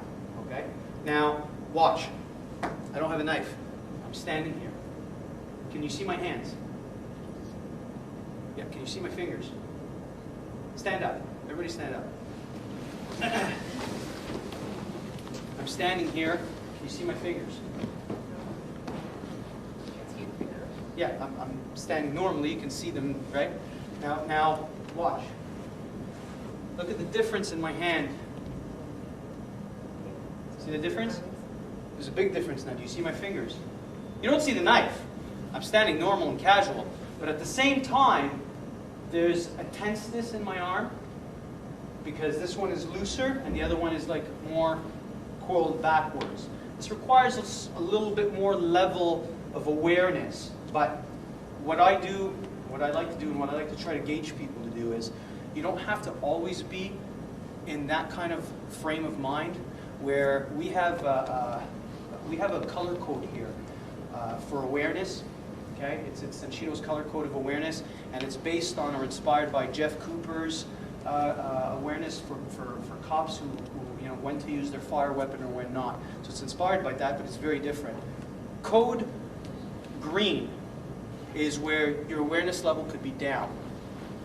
Daylight, you're with friends, you're in familiar situation, environment, you're home. You don't need to be like on the alert stage. Okay. Code yellow is when it's past 6 or 7 p.m. You're with maybe one friend or one family member, exterior of your house. Could be familiar territory or like the mall or on your way out from a restaurant or whatever. Your awareness at that point should be a little bit more heightened. And you should not necessarily be on your guard, but you should be at code yellow where you're like, okay, I'm alert. Okay. Code red, you're alone, unfamiliar environment, any kind of closed off environment, a staircase, an underground parking lot, an elevator, it's past nighttime, code red. So code red to me states that if you can categorize that in your head, where next time you're in an elevator and you're alone, regardless of the time of the day, in your head you go, yes, Senshido's code red environment. Okay, code red. That means that, ding, the door's open, she'll scan my body right away. Do I see his fingers? No, I don't. Uh-oh. I think I'm going to walk out of the elevator now. You know what I'm saying? So you want to be on code red, and certainly you can all sit down now. The only reason I asked you to stand is to hide the knife and see if you can see my fingers. But the time you want to be in code red is the time you should consciously be hyper alert, where I'm alone in an elevator now. I don't care if the next 2 floors is where I'm getting off. Doors open, somebody's walking in, I will scan them. My intuition clicks in, I will walk out. I didn't see his fingers. Maybe you didn't see him because the guy had a really long coat. And it's cold outside. But you know what? Don't risk it. If your intuition goes, ding, ding, rings a bell, just walk out. Just step off. Don't stay in and deal with it then. Okay? But that requires a certain level of consciousness to be able to tell yourself that. So you got code green, code yellow, code red. It's all in the manual I'm going to give you in fuller detail, but I wanted to touch upon that. And so now, you're in your car. It's like 3 o'clock in the afternoon on a Saturday, you're on a highway. Code green, code yellow. Code yellow because, well, you still got to be aware of other drivers on the road and a drunk idiot and a guy, whatever, but you're okay, right? You just parked your car and, at Place Montreal Trust in the underground parking lot. Although it's in the early afternoon, you're now indoors in an enclosed space and you're alone. Code red, automatically. Be alert, be aware, look around you, keep your eyes and your ears peeled, walk around, walk with purpose. A good way to walk with purpose is to locate certain things. Give you an example. Here's a bag, there's the corner of the wall, there's Helen, and then there's Alan. So when you want to walk with purpose, if you're kind of like if you're kind of like not too aware, whatever, you want to give yourself a purpose, give yourself a destination. The bag. I have a purpose. The corner of the wall. I now have a purpose. Helen, I have a purpose. So you will automatically, your body language will exude purpose. So you'll be less of a victim for somebody who's stalking you because you're walking with some form of intent rather than just walking aloof. Okay? Somebody had their hands up? Yeah, you just answered my question. Okay. Okay.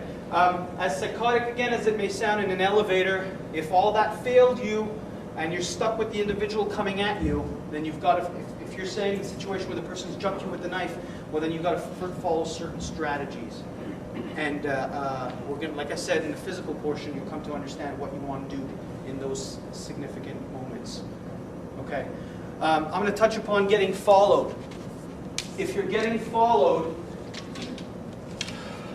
you want to do a couple of things. Well, number one, if somebody is following you, you want to know if he is or not. Sometimes you have the feeling that somebody might be, but he might not be.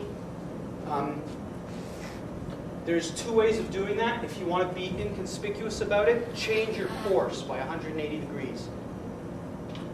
Okay? Like if I'm following Helen, come here a second.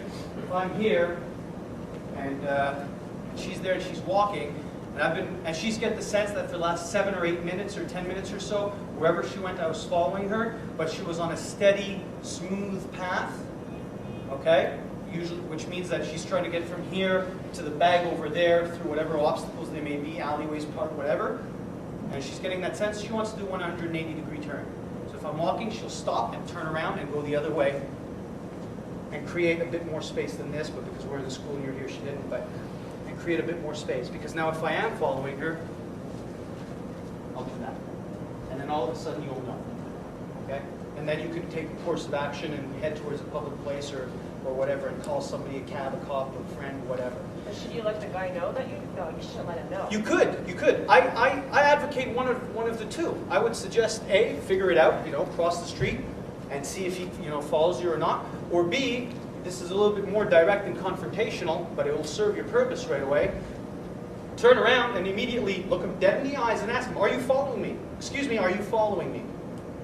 And you will stun the crap out of them if they are.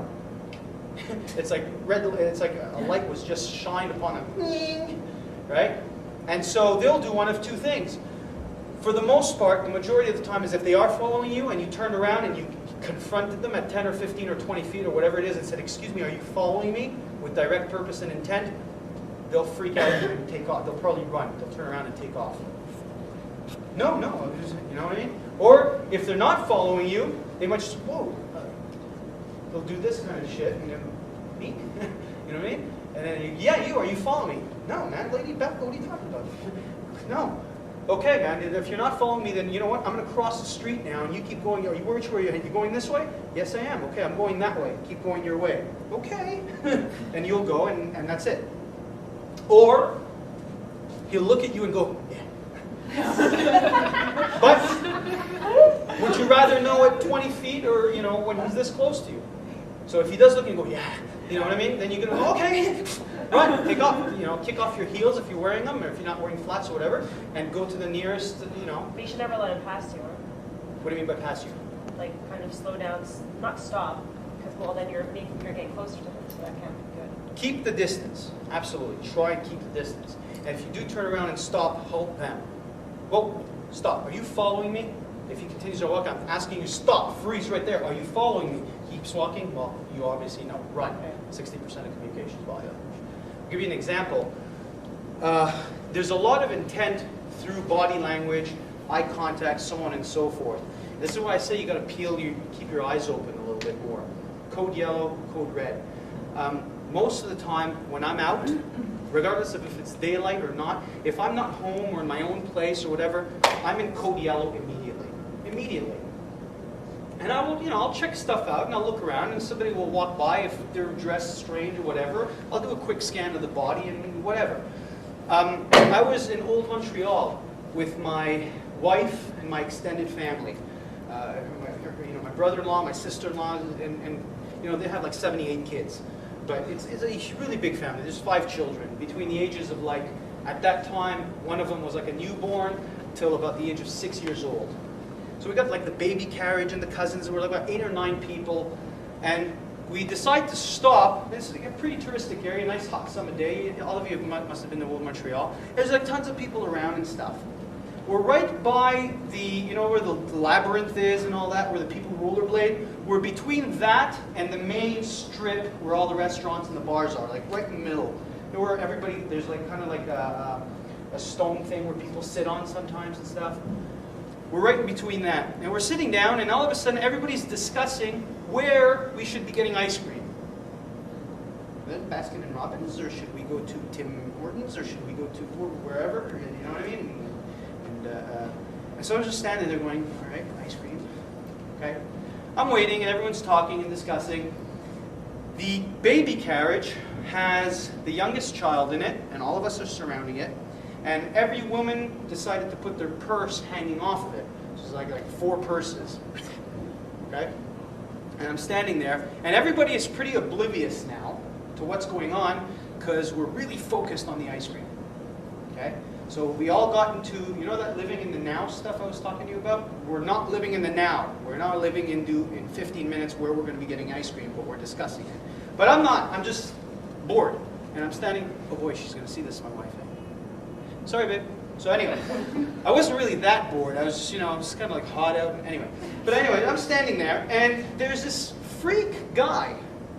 He looks normal, but I mean, he's sitting down on the corner like this, and he's like amongst everybody. He's alone, and he's staring at the kid, the youngest child, and the purse is hanging off the carriage. And he's already pinpointed the fact that this is a perfect victim situation because nobody is paying attention to the child. And although, sometimes you feel like, yeah, my kid's safe, he's right there.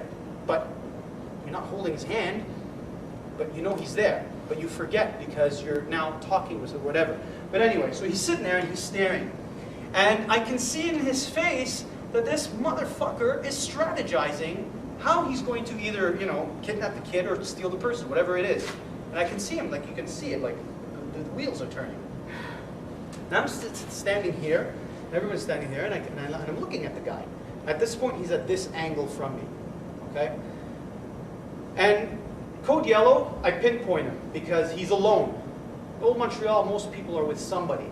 But he's sitting there all by himself, and that to me is like, So, you're scanning and then, okay, that's weird. And usually you can either do that and keep going, or you'll go, well, what's wrong with this picture? But if he wasn't looking and if a guy was just typically sitting alone, if he's reading a book, or if he's looking at the sky, or he's watching people go by, I would have scanned him and continued doing this. But at that particular moment, he was staring at me, you know what I'm saying? So I look at him and I'm going, that's strange. I walk right in front of what he's looking at, and now I look at him right in the eyes. Now, most of the time, they were made. That will cause the person to do something like this. If you are staring me right in the eyeballs, if I'm doing this and all of a sudden you're staring me right in the eye, most people do this.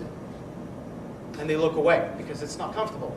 This fucker stares me right back in the eyes. And then he starts sizing me up.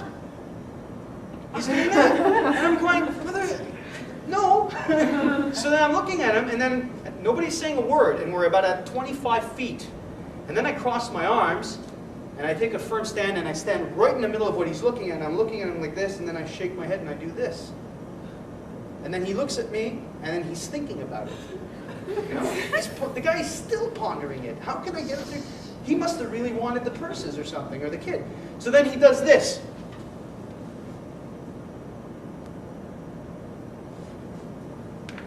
And walks off. And that was it.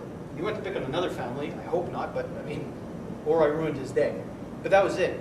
And no words were exchanged, and nothing was said, and that was all through body language, and that's it. But it's important to be able to pick up on things like that and go, and not let your mind go, he's staring at the kid. Oh, he probably thinks the kid is cute. I'll go on my way now. Half an hour later, missing child in Old Montreal today. You know what I'm saying? So you got to be able to trust your intuition, your gut instinct, pick up on stuff like that. Remember, the code green, yellow, and red is very important. And you'll find that the more you do it, when you're walking and doing stuff, that eventually you won't even be thinking about it. You'll go, oh yeah, code red. You'll be checking like reflections in the, in car windows if somebody's following you and stuff like that until you've made it safe. But you can't live like that. You can't be paranoid all the time. This is why you categorize it. Because most people will go, oh, I gotta be aware and alert all the time, and it's like, 3 o'clock in the afternoon, they're worth 10 friends in Montreal. You can't live like that. You know what I'm saying? Yes. But if you have kids, I have a 4- and 6-year-old, and I find I'm always between yellow and red all the time. Yeah, well, So with kids, it's normal. Absolutely. With kids, absolutely. And I don't blame you. I would be the same way. I'd be in code, if I had a child, I'd be in code red all the time if I don't have a tactile sense on it. Like if I'm not touching my child's hand, I'd be like, you know what I mean? Or I'm holding it, or I'm holding his hand. But yeah, unfortunately you have to. Especially like in a mall or in the Eaton Center and during the Christmas time season. But there are times, you know what I mean? Like you just said, I'm sometimes in code yellow, between code yellow and red. When you're with the kid and you're alone, regardless of where you are, except for outside, even in the home, unless you've child-proofed your home. And if you are interested, those of you who do have children under the age of 10 or 11 or stuff like that, and you're interested, I have a 50-page manual. I'm not plugging here, but I'm being honest. I got a 50-page manual on child-proofing, bullying prevention, abduction prevention, tons of stuff. If you're interested, let me know at the end of the course or whatever. But yeah, unless you've child-proofed your house, you're still kind of, when you have a kid that young, you're always in code yellow. It's normal. It's a parental instinct, right? Okay. Any questions so far? I just want to go back to what you said about if you're aware, if you're walking, because I've heard that a guy won't attack you if he feels that you won't be a challenger. If you're walking with a purpose and you're going straight to your car, it's less chance to get. Yeah, for sure it's less chance. But there's a catch-22 to that, and what that is that if you think that that's it, and all of a sudden you are assaulted anyway, even though you walked a certain way, you'll panic and you go, well, what's that? I wasn't supposed to be, but I was walking with intent. And all of a sudden you'll really concentrate on the fact that, why did it fail? You know what I'm saying? Whereas if you're doing it, all the more power to you. Yes, chances are you won't be, because like I said, it's a job for these people. It's like if you got one woman who's walking down the street and she's just walking like this and she's heading somewhere, you know what I mean? And the guy is kind of like behind the curve and he's stalking and he's waiting for his victim, he'll let you go by. You know what I mean? And then you get the other woman who's walking by and she's kind of got like her book doing this, or she's just kind of like, you know what I mean? And her purse is kind of hanging off one shoulder or across her chest area. It's an easier target. Yes, they will go after easier targets. Make yourself a hard target. Vary your routines. That's important also. For those of you, and God forbid, hope not, but I know that statistically speaking, and out of all the seminars I've done with women and stuff, that 1 out of 3 women have been or will be sexually assaulted or harassed at one point or another in their life. And that goes for stalking as well, and so on and so forth. And I get tons and tons of women who come in for information and who take private courses with us and stuff who are being stalked either by an ex or a coworker or stuff like that. You can avoid all of that. You know, but if you catch it early enough. If you're right in the middle of it, there's other stuff to do. But at the early stages, it's avoidable. Vary your routines. Put yourself in the frame of mind of a mugger or a rapist or a serial killer or whatever for like a day and go, where would I attack myself if I was a serial killer? Let's see. I park in an underground parking lot and I finish work at 7:30 at night. And the parking lot closes at 9, so there's like only 10 cars left. And I got to walk from, you know, the 4th floor down to the, you know, the basement to go to my car, and I'm alone. Well, this is a pretty damn good place. You know, code red. So you're more alert now. And once you're more alert, you're gonna exude hard target body language because you're just much more aware of your environment. So that will help in avoidance. But at the same time, you want to be prepared for anything. So know that even if you are presenting hard target body language, some other guy might look at that as challenging and go, oh, fuck that, yeah, she's going to be fun. You know what I mean? So you want to go from, this is important, do not challenge or threaten your opponent. If you're walking with hard target body language like you mean something and all of a sudden the guy's coming up to you, don't turn around and go, back off! Because he might look at you and go, oh, yeah.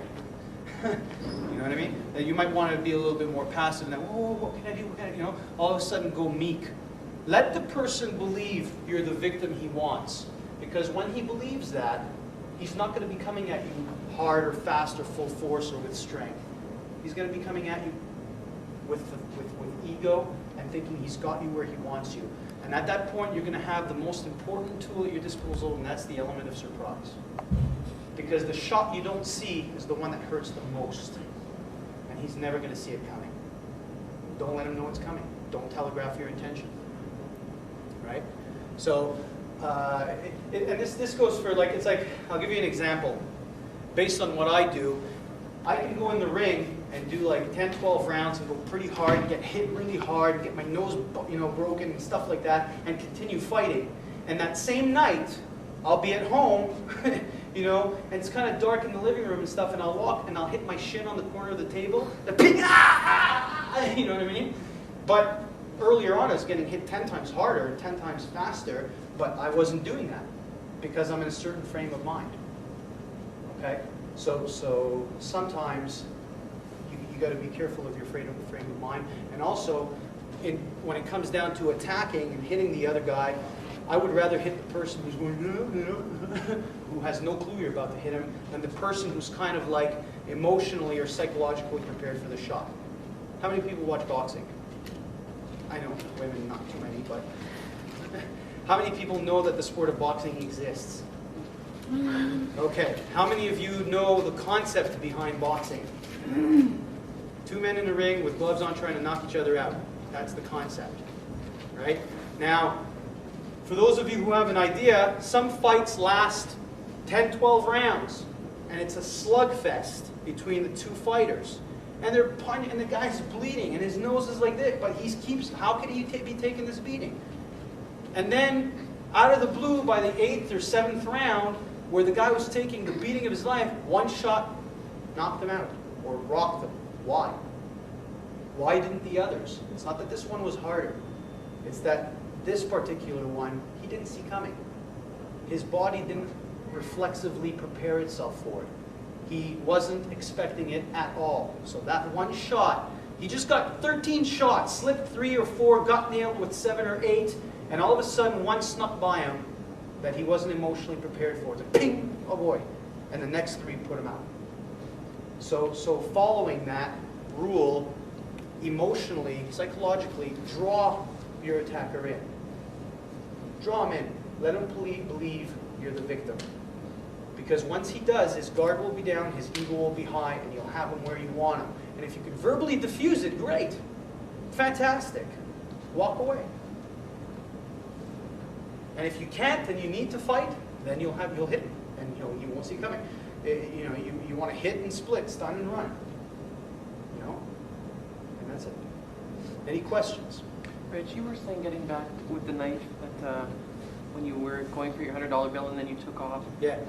How would you handle that with a gun if you had like a little A gun is different.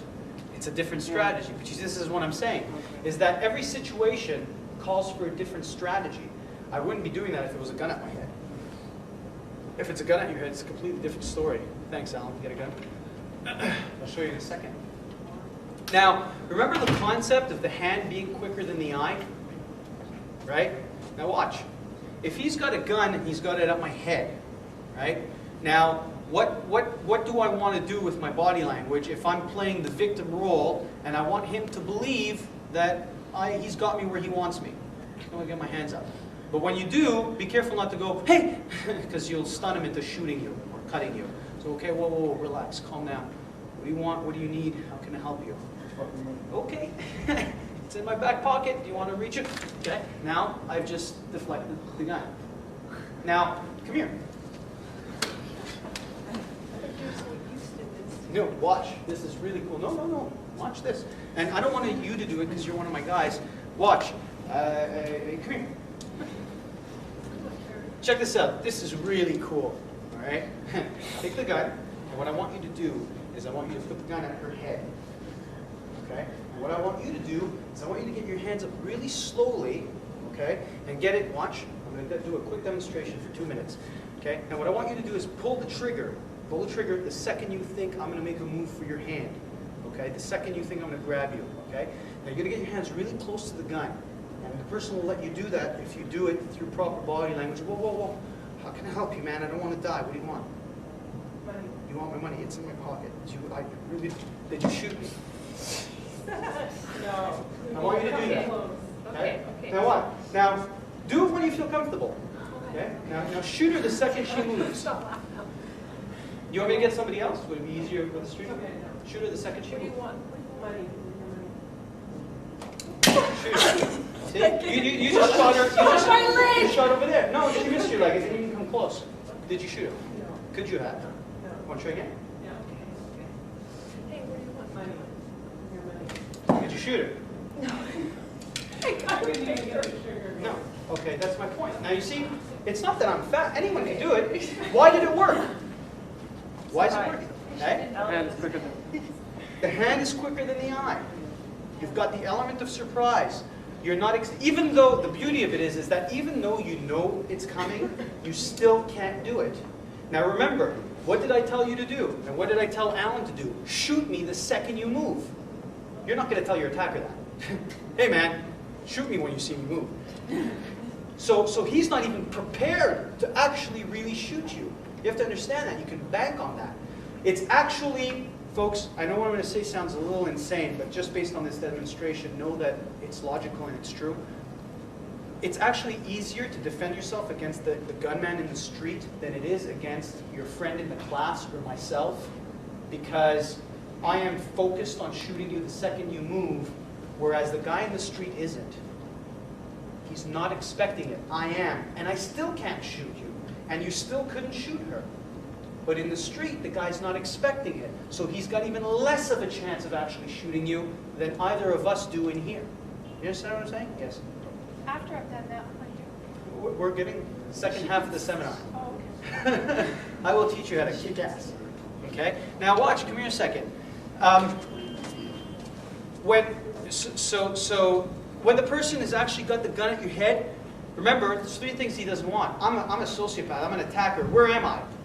It's very important to answer all the questions, like where am I, what's the environment like, what time of day, because that will have an impact on what you're going to do and how the other person's, and so on and so forth. Because if I got, give me your fucking money, man, come on, give me your fucking cash. What am I doing? I don't want to get caught. So I'm scanning the area at the same time. It makes it even easier for him to grab my gun hand anytime he wants, because I'm not like, the second you move, I'm going to shoot you, motherfucker. You know what I'm saying? And even then, I still couldn't shoot him. I mean, you've done it. You just did it. And you're all going to be doing it later. But I want you to be able to have that confidence, as you two now have, and you all will have, that you can do it. And that it's based on a science. And it's not because I'm fast or you're fast. It's because, scientifically speaking, the hand's quicker than the eye. You've interrupted their train of thought. It's a process. Yes, somebody had their hand up. Yeah, but what did you do after? After you grab the gun.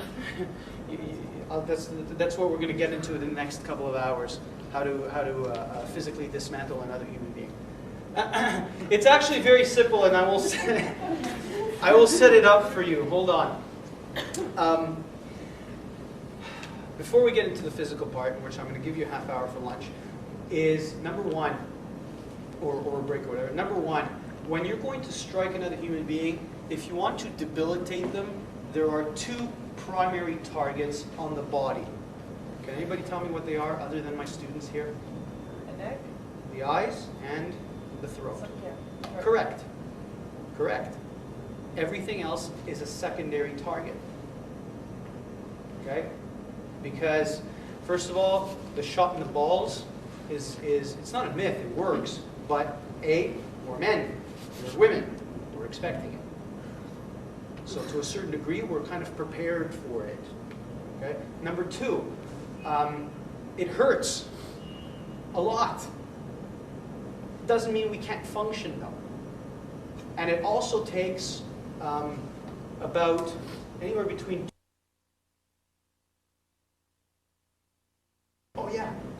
shit. Right? That's enough for us to grab you, stab you, shoot you, punch you, and then go, fuck man, shit, thank God we could that. You know what I'm saying? So although I'm not saying don't hit there, I'm saying don't think it's the end all and be all. I'm saying everything else on the body until you've reached the eyes and throat are targets to cause a flinch response in order for you to be able to reach the eyes and throat. Because it's simple, and it goes as follows. If your opponent can't breathe, he can't fight. If your opponent can't see, he can't fight. But if your opponent has a broken nose, he could fight. If your opponent has a broken arm, he's got another one. If he's high on drugs, he can do a lot. But if he can't, I could be high on the wickedest drug on the planet, and I can feel no pain whatsoever. But if I can't see, I can't fight. Even though I'm not feeling the pain that you caused by jabbing me in the eyes, I can't see you. You know? So, and if I can't feel because I'm on some kind of wicked drug, morphine or whatever, and you've broken my leg or you've busted my arm, I'll beat you with the dangling end of it because I can't feel. But if you've taken away my windpipe, although it doesn't hurt because I'm numb, I can't breathe. I will pass out eventually, or I'll, you know what I mean? It will slow me down. So eyes and throat are your primary targets to strike. This is something that has to be embedded into your heads. When it comes down to actually fighting back, everything you're going to see that I'm going to teach you, you already know how to do. And you've already done it under many different circumstances. I'll give you an example. How many of you drive? Raise your hands. How many of you sit in the passenger side of a car or have done so at one point or another in your life? Raise your hands. Everybody, correct? How many times have you done this motion? Or reached to get your seatbelt? How many people have done that? Okay, so if you've done that, watch. Now, check this out, this is really cool. Okay, so if I can reach for my seatbelt, watch. Okay, there's an elbow. You've done it. It's the exact same biomechanics. If I can reach for, if I can scratch my back or reach for that seatbelt in my car, then at the same time I can elbow somebody across the face. Okay? If I can do this, stay where you are. If I can do this, okay, I can also do this. I knew he had a cup. Okay? Sorry. You have a cup, right? Yeah, you told me. Okay, thank God. Thank God he put it on. So you see what I'm saying? Okay? So if you can do all these things, then you see the flinch now? Okay. Then you can also strike another person. If you can reach into your cupboard to get a glass to pour yourself some water and drink, then you can also finger jab somebody in the eyes. Sorry. He's taking more of a beating than Helen is today. Right? Okay? So it's very simple. It's not a martial art technique or move. So it doesn't require fine or complex motor skills. Everything I'm going to teach you, you already know how to do, and they're all gross motor skills. How hard is it to eye gouge somebody? If you can do this, and watch how difficult this is. You got to train for 20 years to be able to do that. You can stick your thumbs in somebody's eyes. Okay? If you can scratch yourself, you can also scratch and do this. Okay? These are gross motor skills. You can also claw across somebody's face and eyeballs. If you can scratch yourself here, you can also elbow somebody in the jaw. Okay? If you can sneeze, then you can also headbutt somebody. It's the exact same body mechanics. Some of you are looking at me like, headbutt? Headbutt is when you How hit... does that not hurt you, though? Okay, well, it does if you headbutt his head. The headbutt is used... And why do you... Because you're not going to headbutt his head. If you're going to headbutt somebody, the target is the corner of the eyes, here, the nose, the cheekbones, or the mouth area. So I can headbutt him here, or I can headbutt him here, or I can headbutt him here, or even under the jawline, but I'm not going to headbutt him here. Okay? It's simple logistics, right? I mean, you don't go head to head. So that's all. And yeah, and we are not rats. So it's very simple. Okay? Throat strikes are easy. See, right here, you just push in. Okay? Grab the windpipe, crush it. Look, how much technique does it take? That's it. Can you all do that? Doesn't take much. There you go. Okay? Now watch. Take your finger and find that little hole here. Now do this. Push in until you get that little coughing sensation. Until you get that and your eyes start to water. Do it. I want to hear you cough. And don't fake it, because I know. I can tell when it's guttural or when it's throat. Lies, lies. Some of you are lying. That's real. You see what I'm saying? Doesn't require much pressure. Right? So it doesn't require self-defense, personal protection, fighting back. Does not require power. It does not require strength. It requires mindset. It requires the belief that you can do it, because you can. And it requires you trusting in the science behind everything I've explained to you today. That you can literally walk up to somebody and go, I'm going to hit you right now. There's nothing you can do about it. Ping!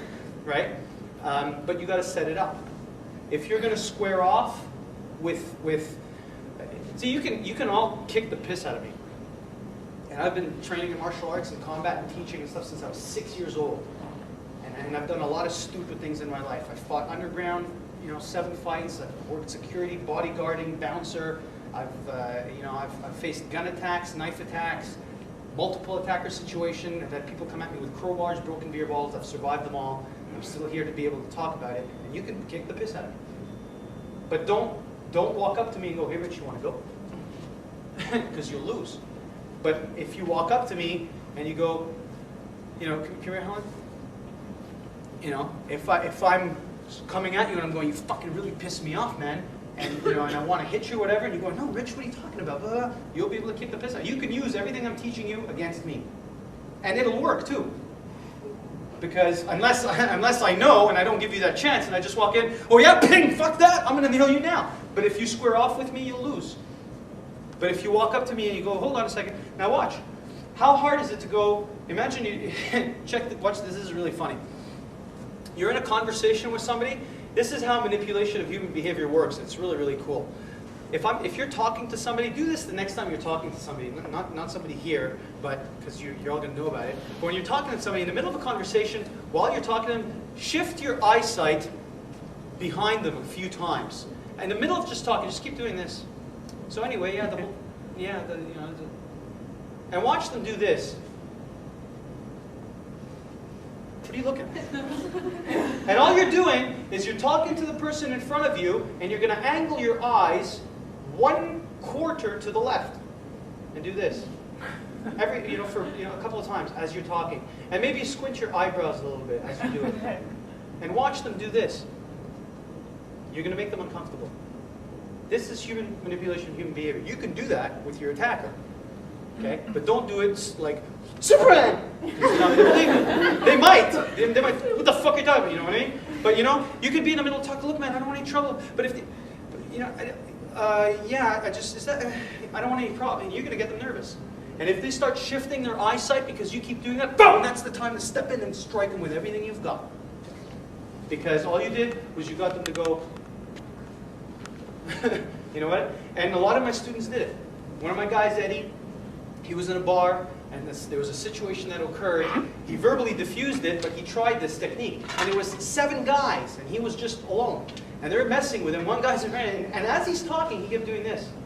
And all 7 started doing that, and they backed off a little bit, and they were all like, and then he verbally diffused, and he came in, he was laughing his ass off. Rich, it was hilarious. This shifted my eyes, and the guy, it was, you know what I mean? But it works. So yeah. What if your attacker is like a foot taller than you? Does it still all work? Because his head is quite high now. Mark, come here. Yeah. How tall are you? 6'3", 6'4". He's about 6'3". With his boots, I'd say he's about 6'4". Short. Give me somebody short. Well, come here. Or here. How tall are you? I'm 5 feet. Right? You're 5 feet tall? 6 feet 3 2. And you're 5'1". You're 5'1"? Okay, you're 5 feet tall? Okay. 5 feet tall, 6'4". Very, very rare situation because like we were saying earlier, the majority of serial killers, rapists, and stuff like are about my height, 5'9".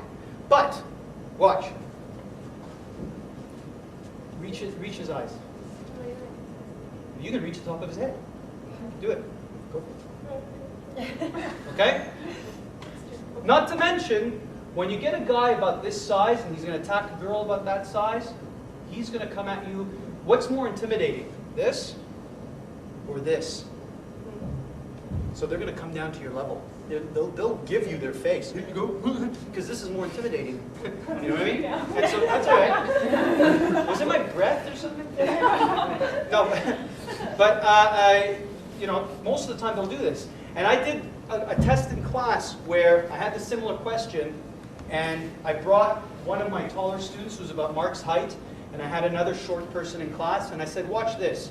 And I gave the tall person a knife, and I said, I want you to put the knife at their throat and intimidate them, but don't move your body. I want you to stay like this. Okay? And they came up, they did this. I said, now intimidate them. And they started doing this. I said, no, don't move your body. Oh, okay. Well, intimidate them.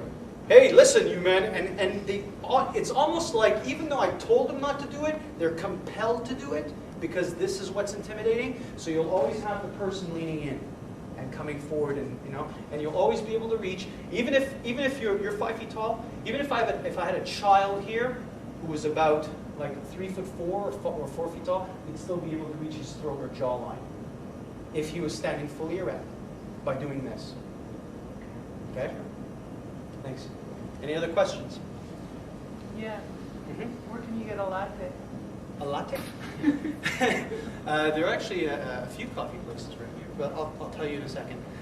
Okay, so what we're going to do now is we're going to take a half-hour break. So it's 20 after 3. Let's meet here at about 10 to 4. Okay, 5 to 4 at the latest, please. Now we're going to get into the physical. There's tons of stuff. Right downstairs, right below us, in the basement of this building, there's a Café L'Étranger. They have coffees.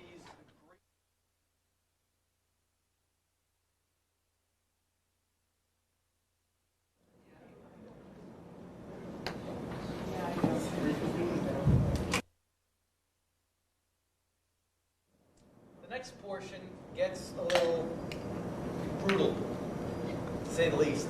So hopefully you all ate light. This helmet here is it's basic, but it protects my guys.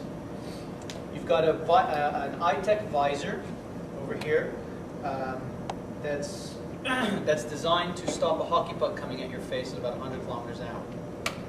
So you can whack the crap out of it and only hurt yourselves doing it. So you don't have to worry about the guys. You are instructed to hit full force with everything you've got, and they are protected. They've got this, and they've got, some of them have a jock strap, some of them don't. They will let you know, I don't have a jock. So, oh, it's okay, it's okay. Mark, you can hit him in the balls. He had them removed about 2 years ago. So it's okay. You can hit him as hard as you want there. No, but the thing is that realistically speaking, that was a joke. Okay. She's looking pointing. Realistically speaking, when you're going to be defending yourself against somebody, they're going to be also defending themselves, because at one point you're switching the predator-prey shift. You are becoming the predator, and they are automatically and instinctively will begin to defend themselves. So my guys are going to react very realistically. They're not going to be pulling their shots with you. They're going to come at you pretty hard, pretty strong, with intent and aggression, because if they don't, then I'm selling you a false sense of security. If at any point, and this has happened before, and it's okay, you don't have to worry about it. If at any point you're uncomfortable, you want to stop, if this opens up for some of you a can of worms, which it might, don't worry about it. We'll take care of it. The attack will stop immediately, and I will personally take you into my office, and my guys will continue running the seminar, and I will, speak with you for as long as it takes to get you through it. I'm used to it. I've done it hundreds of times before. I'm trained for it. So feel comfortable with that and with me. The level of force that I'm expecting you to dish out is pretty strong, and they will, in turn, realistically react to what you're doing. So if they feel that you're not fighting back strong enough, they will keep attacking you. If they feel that you haven't struck the vital targets, hit them in their throat or their eyes, which will be around here, okay? If they don't feel this happening, they will continue attacking you, because in real life, that's what's going to happen. I am looking at it with an overkill mentality.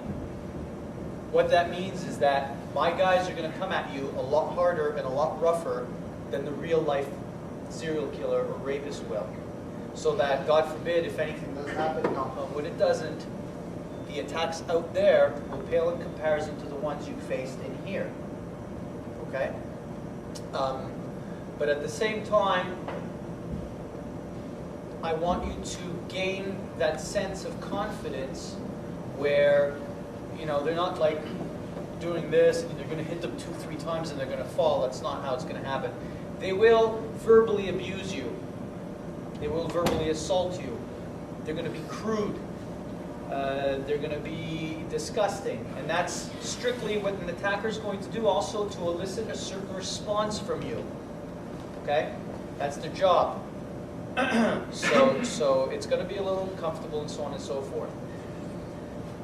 We're going to do it in a semi-scenario based situation. What that means is that we're going to isolate an attack, but it's going to come at you with realistic energy and you'll defend yourself. Okay? I'll give you a quick example. All right? Mark. Helen? Now, what are the attacks? One of the common attacks made on women, you've got, you know, pin to the ground, you've got the hair pull, strangulation, so on and so forth. We're going to cover all of those, or as many as we can.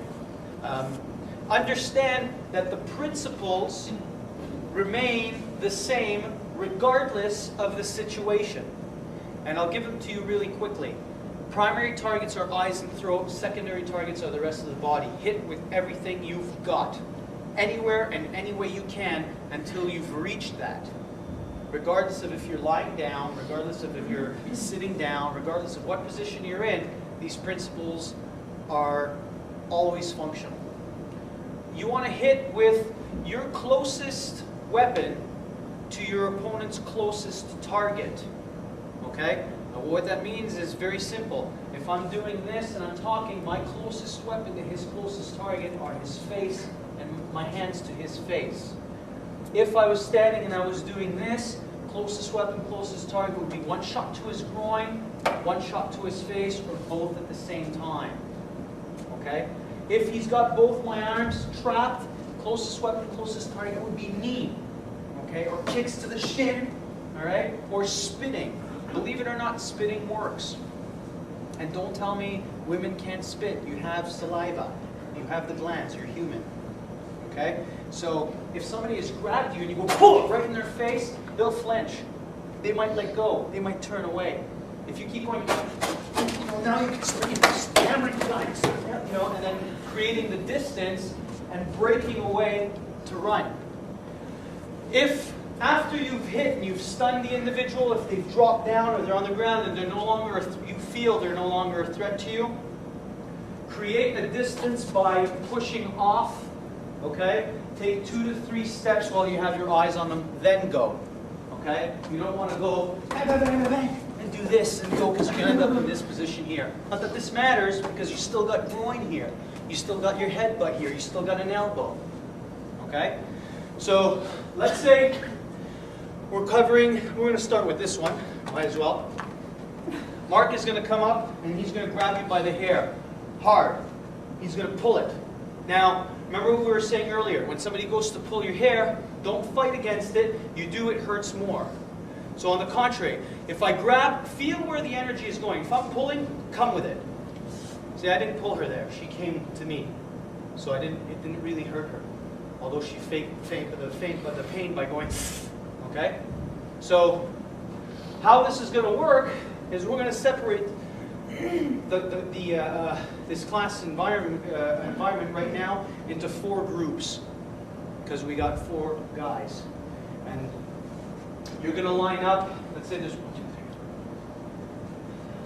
about 13 of you, okay? You're going to line up into 4 groups of 3 people, 4 people, okay? So one person will come here a second. Let's say he's the attacker, and Helen and I are in line. Helen's going to turn around and face the person standing behind her and just start having a conversation with them. Just start talking. And at any time, my guy's going to grab you. So he's going to come, he's going to grab her hair. Ah, what do you want? What do you want?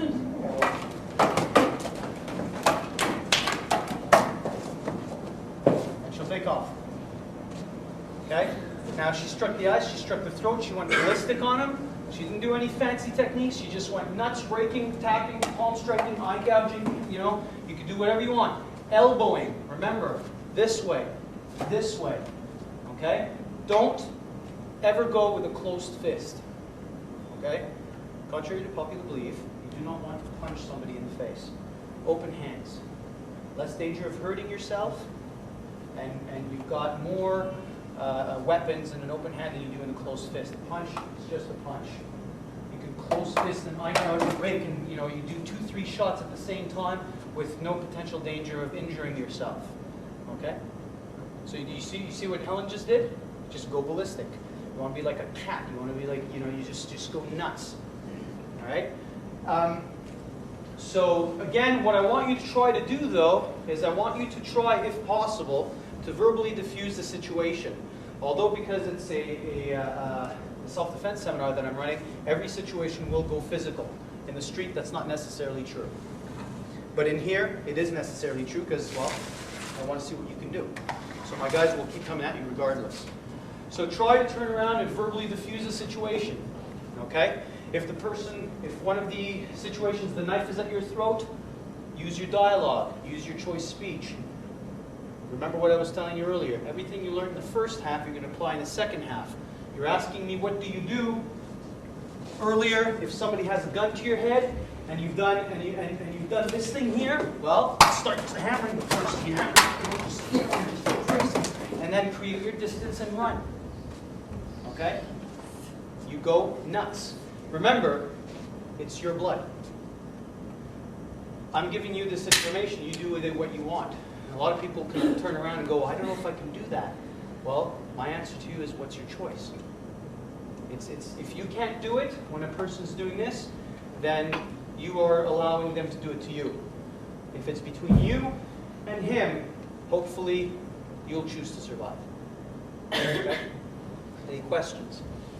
Yes? Excuse me.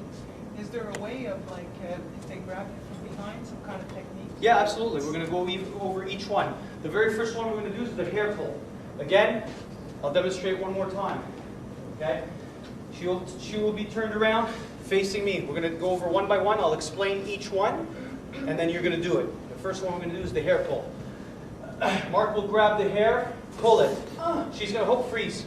She's going to fake the pain here. She might not be faking it because she might be really hurting a bit because he's pulling hard. Her hands come up, she tries to verbally diffuse. Mark is threatening her. His ego rises, his guard drops because look at her body language. He thinks that he's got her where he wants her. Okay? At any time when she feels comfortable enough where she thought process interrupted him, where he's thinking, okay, I got her where I want her, she's going to explode. Okay? Now she can explode with whatever she wants, doesn't matter, there is no set technique. Just go nuts. Okay? Remembering the primary targets. Knees, elbows, eye gouging, raking, palm striking, spitting, biting. Bite. Okay? You're caught in a situation where you're really close and you guys doing this, you take a chunk out of his shoulder. You turn around, bite his ear off, bite his neck, bite his cheek. Okay? You don't have to, I'm not saying cannibalize him. Okay? I'm not saying eat the person. I'm saying bite so that the person goes, ow, for a split second. Because if she bites me here, and I go, ah, boom, you see the distance I created by pushing off? She can now pop her shot. Okay? You're looking at the biting and the spitting to how should I say, to get the flinch response to kick in. You want her to flinch. Your opponent, the attacker, to flinch. Because if I'm here and we're doing this and I'm trying to struggle, I can't win against the guy this big. But if I go, poof, and he flinches, now I can pop here and eye gouge here and then throw my elbow and throw my knee and push off and run. The idea is not to get into a sparring match or an all-out brawl. The idea is to hit, stun him, and get out as soon as you can. Always escape. Never hang around to admire your handiwork. Okay? You don't want to at the end do that. Okay? No, so you drop them, he's on the ground, whatever, split. Enough distance that he can't grab you, your eyes on him, get away. Any questions? Excellent. Let's form 3 or 4 lines. Helen, separate them the way you want to do. You're going to go, because you don't want to be on tape, so you'll go on this side.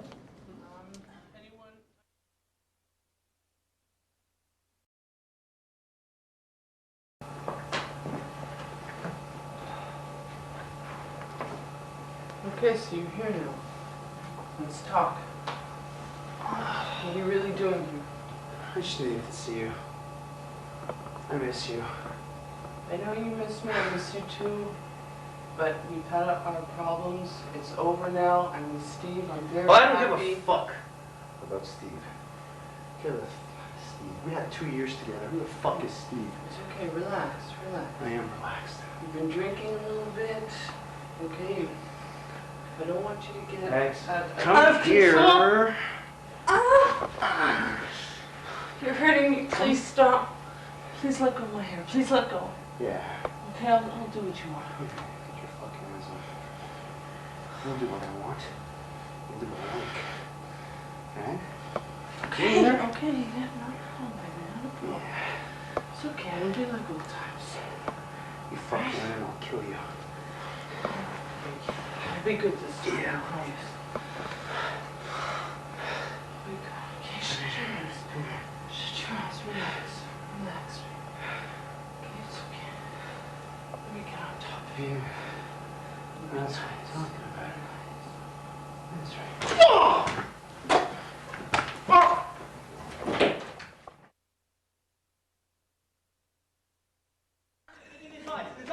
Fucking stupid. Striking his face.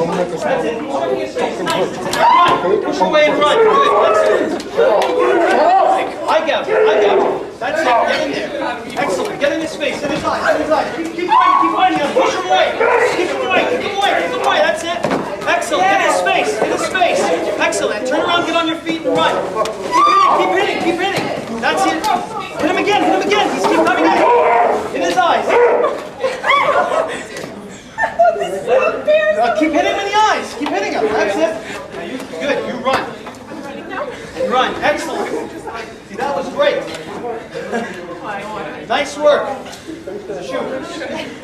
Okay, folks, that's excellent. Keep fighting. If you fall down on the ground, keep fighting. Don't stop. Go nuts. Keep it going. Let's go. Just get 2 or 3. That's it. Keep going in this fight. That's it. Keep going. Nice, nice. Good thing. Run. Shut up! Shut up! I said shut up! I'm gonna fucking hurt. Ah! Good. In his eyes. In his eyes. In his eyes. In his eyes. That's it. Where the fuck you? Run. What I tell you to do? In his face. In his face. In his face. That's it. Kick him away. Kick him away. That's it. That's it. In his eyes. Get your hands in his face like a magnet. That's it. Eye gouge him. Good for you. Good for you. Excellent. Grabs you. Go ahead. Okay. If he grabs me this way because he wants to go for a suplex, where he's going to, at this point, somebody's going to come up behind you and grab you, arch their bodies forward, and all I'm going to do from here as a suplex is, as I start to lift upwards, I also inch his way back, and as I do this, well, and I rotate and I'll smash his back onto the ground. The key is, again, I got to look at what's the maximum amount of damage I can do here. If he's grabbing himself to keep a tight grip, one hand over the arm here, the pinky will always be able to be reached, okay? because it's the weakest finger, it's the weakest link. I've tried this with countless people of various sizes, big, strong guys. One of my guys here, Mark, who's a bouncer, he's about 6'4", 220 somewhat pounds. And regardless of how hard or how tight he grips, I can always reach the pinky and snap it. The second the grab comes in, don't try to elbow, he's too close, it's not gonna happen. I could angle off and hammer the groin. I have option, here are your options. Pinky, grab, snap it, okay? I slide off to the side, pop a shot into the groin. As I do that, maybe I can slide an elbow now. I lean on one foot, and as I do, I use the side of my shoe, okay, to rake straight across his shin. Now, I don't want to do it too hard because Danny is a friend of mine, but if I go whack in here and I kick really hard, and as I kick, I slide downwards and I stomp on his foot, then I reach for the pinky and maybe slide a headbutt, slap a shot to the groin, okay? I can also, with my knuckles, wrap a shot right on the hand, okay? Now, I'm not going to hit him hard and just react to my shot. If it doesn't hurt, don't let go, okay? But I'm not going to go too hard, but just this should make him let go. Did that hurt enough to let go? Okay? You could try that at home. Tell your friend, grab me. It's important with the knuckles, you hammer here, right on the metacarpals here. These are the smallest bones in the hands. You can slam a shot here, pop here. You can just go boom, boom, boom, boom, drum it, bongo drum it, okay? He's gonna let go. Now, a lot of times in class, what happens is, I'm gonna get a closer spiff so you can see what's happening. Can you zoom in on here without, I don't know if it gets clear. okay, try it from here. Try to get a clear shot of the hand up close. Can you see? Okay? Now, a lot of times what happens is, make a fist, is when the person goes to hit you in the drill format where he grabbed, okay? Where he grabbed, are you zooming here? Okay? People start hitting like this, and the person won't let go. Because when I'm hitting with here, can you see here? I'm hitting with the flat part of my fingers, right underneath the knuckle or the joint. But that's not going to happen because it's a flat surface, and this doesn't hurt. It's annoying, but it doesn't hurt enough for him to let go. But if I angle my fist a bit, now I hit with the edge, just this, you see, sorry Danny, I can sense his pain in his voice just in his, okay? But just, martyr, just this hurts and makes a world of difference. A lot of times in class, the guys are doing a drill and the guy's going whack, whack. He goes, Rich, it's not happening, it's not working. And I come along and I try it and I go, buck, half the strength the other guy put it in, and the guy immediately lets go. That's because I'm hitting with the tip of the knuckles. This is what causes the pain. And a lot of times during the heat of the fight, if you're not thinking and you're not careful enough and you start hitting with the flat part and it's not happening, you might short circuit because you're going, oh, hey, this doesn't work. It worked in class, but it's not working now. Pay attention how you're hitting, okay? So if he's got me, same bear hug, but now my arms are trapped underneath, like so, it's the same principle. Even if he holds a little bit lower, I can still reach for the fingers here and go right for the pinky and grab it like so and snap it. Okay, zoom out. You're not still here anymore, are you? Okay, I can still reach the pinky and snap it. Grab tight, really tight. Now, if he does that, I can still angle off and go whack right into his balls, right into the groin. I can hammer a shot into his shin. Just get him to dance, do the Michael Jackson a little bit. Okay, I can turn around if I can see him here. If I've got the angle, spit on him. Okay, finger, shins, groin, attempted headbutt. Okay, anything to get him to move. Because if a person grabs you from behind, if he's a decent grappler, it might be that he's trying to, as he's hooked into you, hook a leg to take you down. Okay, if he's got you here, it might be the suplex effect where he'll pick you up, arch his back and take you down. You want to avoid all that. If it's a guy who doesn't know how to fight, a man is attacking a woman, he might grab her from behind, okay? Try to pick her up and whip her to the floor. So do this and take you down really hard. The second this person picks you up, pick me up, what you want to do is you want to spread your legs as wide as they can go, because regardless of which side he throws you, my body will bend, but my leg will extend outwards, okay? Val is a lot lighter than I am. Val, can you come here? Okay? So if Danny grabs her, this is Val, another one of our assistants. If Danny grabs Val here and he picks her up and he wants to whip her down to the ground, if she spreads, the first thing that's going to land is her foot. Either way, pick her up and toss her really hard. You see, so it's her foot that's going to go towards the ground. Because her mind navigates her body, she controls where the legs go. They spread out, he tries to toss her this way, leg goes out, first thing that lands. Even if her body is doing this, she's not allowing her body, pick her up for a second, freeze. She's not allowing her body to do this, which is what most people do. The legs dangle, and then take her down to the ground. This swings, and this is what occurs. So in order to negate that, you spread your legs wide open. Thanks, Val. So you spread your legs wide open. So as he goes, picks you up, I still look for the finger. He snaps here, now I got the finger. Snap, pop, elbow, eye gouge, I'm out. Okay? Bear hug from behind is quite simple. Get the guy to move, get the guy to dance. All I want is for his nervous system to interrupt its train of thought, his brain, his strategy, his plan, his goal, take me to the ground. I want his nervous system to go, okay? Finger. So he starts to struggle at the fingers. Now he's not picking me up anymore. Groin. He's starting to go dance around. My groin just got hit. He's not picking me up anymore. Boot across the shin. Boot across the knee. He's not picking me up anymore. Wrap across the knuckle. Wrap across the knuckle. Another shot to the groin. Now I can turn around and eye gouge or get him into some kind of arm lock or whatever. It's just how I ended up. It's just how I ended up in where I said, okay, well here's the arm. If I pop it upwards this way and I decide to take him down to the ground, I got him disbalanced. I feel he struggles a bit. Whack! Here's my hand in his face. Again, the principle of closest weapon, closest target. Right? So, ready? Let's start. Don't fight or you won't get hurt! Head stretch, you gotta start striking. Headbutt him with your head. That's it, that's it. Go first fingers, pinch him and bite him. Do what you can. That's it. Now go in his eyes and hold still. Now buck with your hips and roll off. Buck and roll. Buck and roll off. The bastard's gonna die now. Go first face, but simulate.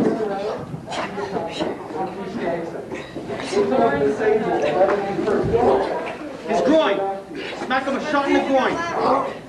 Grab a shot right in his groin if you can. That's it. Pinch him. That's it. Stay here, Eye gouge him.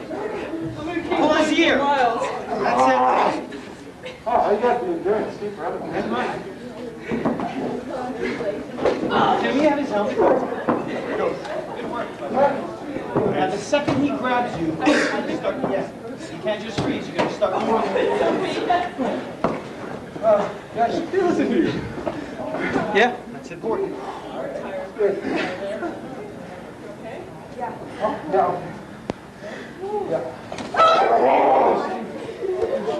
Groin.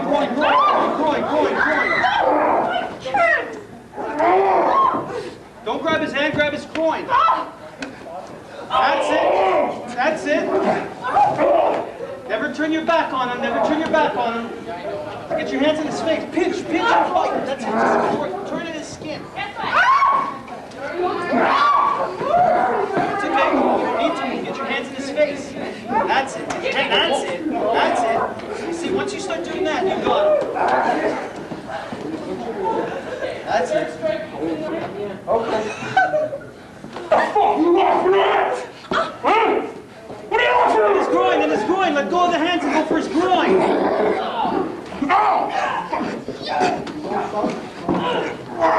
Groin. It's right there. Smack it. Palm it or punch it. In his face. That's it. Eye gouge it. That's it. Excellent.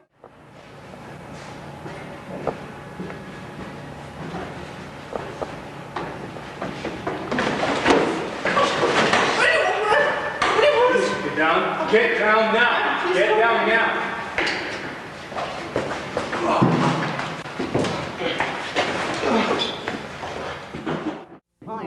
Now, I don't know if this is the method that Albert DeSalvo used, who was better known as the Boston Strangler, who had allegedly raped 1,000 or 2,000 women, and then when he got bored of that, he started to, he murdered them through strangulation, and then he would copulate with their dead bodies. So he's like a necrophiliac. And Albert DeSalvo was a boxer in the army and a rapist, murderer. But the point is that I'm not 100% sure if the way he murdered the women was with a rope from behind like so, or if he did it with his bare hands front forward. Either way doesn't really matter, but if he did do it from behind, here's the common, which is also a common attack. A lot of strangulations made. Woman's going up to her apartment. She's going to put the key in her door. Now, Danny doesn't look too much like a woman, so we're going to give Danny a break. Helen, come here a second. So, you know, Helen might be going home. She's putting the key in her door, and I'm a guy who's been stalking her for a while, and I'll just come up behind her, start to strangle her, pull her into a dark alley, and just choke her to death here. Okay? Now, a couple of things to understand. Well, number one, we need to excuse Helen's nice shiner over here, Rocky Raccoon. She did a little bit of hard sparring this week, but anyway. Once the rope has hit the throat area and has blood, lift your hair. Once the rope has hit the throat area and has gone around and the person starts to strangle, it takes a while, but if both carotids are locked in, now when you're choking somebody, all right, and the choke has to do with blocking the carotid arteries, stopping the blood flow and the oxygen flow from going to the brain. This takes about anywhere between 7 to 10, and if you struggle and it's not locked on tight enough, I'll give you 15 seconds before loss of consciousness. Within 4 to 8 seconds, what happens is you start to see stars. Okay? Stars start appearing, and your eyesight diminishes from the sides, where it starts to shut off like an old TV set. And what happens when you lose your consciousness, your body convulses, you start to drool a little bit, the hands start to do this, and then you're out, cold. Okay? The next dangerous part, besides the carotid arteries, is obviously the windpipe, the throat, where now this is causing strangulation rather than choking. And there's a difference here. Let's get a little bit forward. Lift your hair again. Okay? There's a difference between a strangulation and this kind of strangulation and choking. This one involves both carotid arteries. This one only involves the windpipe. Involving only the windpipe takes a lot longer to put the person out than just the carotid arteries. Okay? Because it takes a while to be able to crush the throat, and it takes a lot of strength to do so. But there are a couple of key elements here to remember. Now, the first sign that your awareness picks up or your intuition picks up that somebody's behind you, you always want to turn around and face them. So if Helen was going home, and if she's going towards the door here, and if you visualize for a moment that this is her apartment, if she felt somebody coming behind her, she should normally turn around to respond, or to see, or to give it a name, so to speak. So if she's going for the key and I just come up and I go, okay, well, that's a bit of a paranoid reaction, but nonetheless, she turned around and she faced me. Okay, because if I was a guy in her apartment who wanted to ask her the time or direction somewhere, whatever it may be, she would turn around and face me if her intuition picked up, if her awareness picked up, if she heard footsteps, if she felt a presence behind her. There are countless little signs that your intuition will pick up on that might ignore. Okay? So, looking at the strength behind, two key signs that you can turn around. Somebody behind you. So behind her, I've got a lasso from 20 feet, and I'm some anyway, I'm not trying to hold anybody. I take this closer. So I take this closer to respond. I see my presence. Okay? Another thing is that if I go to do this, my biceps, the lower part of my body, nudge her shoulders. Okay? Maybe the rope might flick her hair. Okay?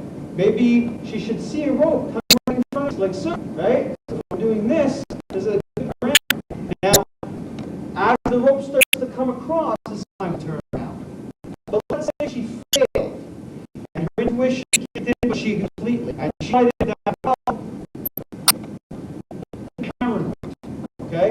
And now, it's too late. Boom, boom, the rope has come across. I've gone around her throat, I'm strangling her, I'm choking her, okay? It's still not, the first thing is exactly when the rope comes across here, when the rope will come across your throat, and it'll go behind, she's going to start to strangle. Okay, your first instinct will be to get your hands right here, right for the rope. Okay, now she's choking for real, which is good because it's giving me motivation. But choke. Okay, now see, first instinct is this. What you want to do, let me talk for a second. What you want to do is the second the person has done this, is you want to turn around to face them. Now, if the person, turn this way, has stuck really close to you and they've jammed you, okay, like so, because and you feel I can't turn, you could turn. This is going to be a little bit painful on the throat, but the first thing you want to do is once you've realized, okay, my fingers can't slide through, you want to turn your head, all right? And as you turn your head, I'm going to take one step forward with one leg, and my shoulder will dip here. Kind of hanging me a little bit, but I've got a headbutt right here if I need to, okay? And at the same time, it gets me turning around facing my opponent, okay? So as she chokes, now what I want you to do is choke me for real and stay really close. And don't let me turn if you can't. Go.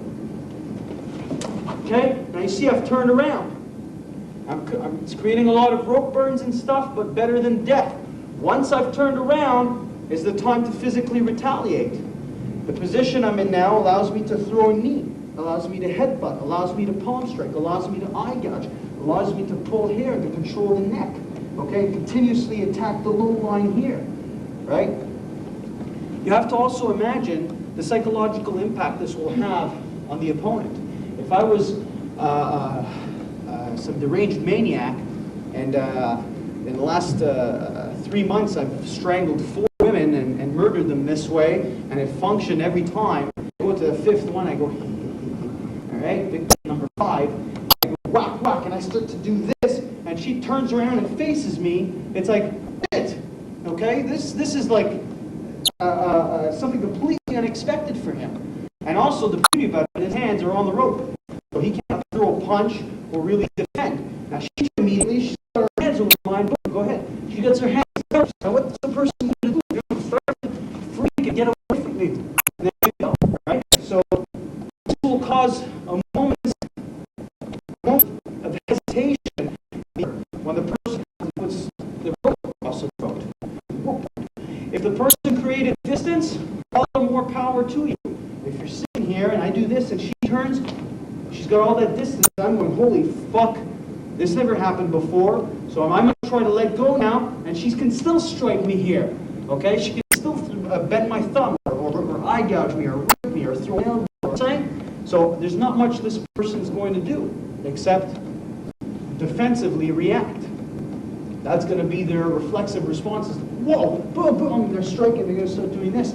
Even if they try to throw a shot, because their hands are on the rope, and I'm tying it, and I'm going to give myself a bit more leeway where I won't tie it, and I'm just going to do this, and I start to choke and strangle, she turns around, even if I can't even unstick off her, because she's plastered me. So I can't really throw on top here, and she's just mangling me. Knee comes up, come back here a second. Knee came up right away, I couldn't throw my shot. Got my hands in my throat, palm striking me, ear gouging, hair ripping. Okay, so I'm a complete mess. She's going completely berserk. And she's not pulling off any fancy penchak, silat, funkung, klung moves. Okay, it's very basic, primal, gross motor skills, like a cat fight. Eyes, throat, eye gouging, ripping, elbowing, headbutting. She's spitting, she's pulling my hair, tearing at my ears, throwing knees. She's attacking the low line, she's attacking the high line. Okay? There should be no reason why anyone should be strangled this way. It's like 2 minutes worth of information. It's impossible. Even bring a chair. Okay? Now, even if she's sitting down, I'm going to do it for a few angles. Even if she's sitting down, okay, that person comes behind her, even if I go to choke her and I put my knee on the chair, and I do this, I start to strangle her. Now see if she turns around immediately. She's all, excellent. Okay, great. Okay, Alan likes to get carried away, or she's getting revenge for Danny. Either way, but you get the idea. So it doesn't make a difference that I put my knee here or I get really close. If I get really close to her and I'm just going, listen, bitch, I'm doing this, her hands come up her and she can still turn around. She's strapped both my hands now. Okay? I sound like Howard Cosell. Okay, so you get the idea. If this was a car, okay, now, sit down, okay? This is a car, and or a van, or it's her automobile. I've been hiding in the back seat. It's really dark. It's late at night. She's tired. She went click, click, got into the car, and as she did, when she leans forward to put the key in the ignition, boom! Rope comes across. Wait, don't kill me yet. Okay, rope comes across, and the person starts to strangle. Okay, I might put my knee on the chair here. Okay, now she can do a few things. Most important thing is she wants to turn her neck immediately towards the passenger side, where she's got the freedom of movement. Where if she turns more towards the driver's side, she's got no freedom of movement. Okay, so she turns across here, and I go, holy fuck, what's going on? She's turning around. Now, a couple of tips. You can try the quick release at the seat, where you jam the seat pack, and this will jam also your attacker's legs, like so, and pin them to a certain extent. Okay? If you're rich folk and you own a BMW, Mercedes, Lexus, and the fancy cars where you got to go, you're gonna die. Okay, so don't go for the electric seats. If you have a quick release bucket seats, do it. If not, doesn't make a difference. She's turning around, she goes for the key, okay? In the ignition, rope comes across, boom, I start to strangle, she turns around. Her leg, okay, her left leg will come up, almost like she's gonna throw a side kick, so coil for a side kick, so to speak, and she's gonna jam her foot on the steering wheel or on the dashboard, and she's gonna, from there, push herself into the back seat with the son of a bitch, who's me for now, okay? And she's going for the vital targets now. So what's this person gonna do? Now she's just gonna go nuts and take the person out. Eyes, throat, same thing. Primal combat movements, gross motor skills. She's not looking for the fancy wrist locks and the this and the that. She's looking at, what can I do to cause the most damage? 5 principles of physical retaliation. I keep mentioning that. Eyes and throat, primary targets. When she's stepping into the back seat here, I get a lot of heat for eyes and throat, and a lot of people say, well, that's being a little bit too harsh there, and what about kicking the solar plexus or punching the... Okay, now you can understand that in a situation like this, where I'm some psychopath, and I'm just drooling at the thought of murdering her through strangulation, and I go whack, and her mindset goes, holy fuck, because she's totally not in a must take my stance and step, okay? She's not in a combative martial arts mindset where she's going primal instincts of survival. What the fuck is a rope coming across my throat for in my car at 10 o'clock at night after work? And I start to choke and strangle the life out of her. Now she gets the sense of spirit all of a sudden. After, it's important to understand that if you are training this, what we do is every time we do it, and I'm sure it's uncomfortable as it is for me, but whenever you do it, you really strangle the person. If they can't do anything, they'll tap and say, okay, and you let it go. But it's important for her to understand, or for your partner to understand, for you to understand the physiological changes that occur in your body when that rope comes along and the person's going with rage and really strangling, as she was doing before. I couldn't speak, okay? I don't know if I got rope burns now, but I know she does. But at least she's feeling what that's going to do to her. And she understands now the proximity and time, the amount of time she has to make her move. Because from there, she doesn't have the time to turn around and throw a back fist and go for my wrist lock, and she's got to go crazy, right? And also, as I'm strangling here, and she starts to feel that breath snapping out of her, and I'm really choking her, when she turns around, she needs to smother me, because if she doesn't, she creates that distance where if she goes, I think I'm just going to strike him from here and throw a palm strike or whatever, that gives me the distance to go whack and boom here and go, fuck you, bitch. Okay? But if she minimizes that distance and she bridges that gap, I start to do this, and she's going, what the fuck is this all about? I'm going, shit, and I got nothing. I can't throw any kind of rabbit shot. Look where her hand is. She's got a hand up here in my jaw. She's got her fingers right in my throat, right in my eyes, okay? And she's causing maximum damage, where my instinct is, holy fuck, survive, defend, oh my God, what's going on? I'm not thinking now, step back, punch her here, throw, you know what I'm saying? I don't have that distance. I don't have that range. I don't have, more important, that mindset, where now it's like fight or flight, flinch, respond. Spontaneous improvisation based on what's going on at the moment. Because when you're going to get, thanks Ellen, when you're going to get attacked in the street, what's going to happen is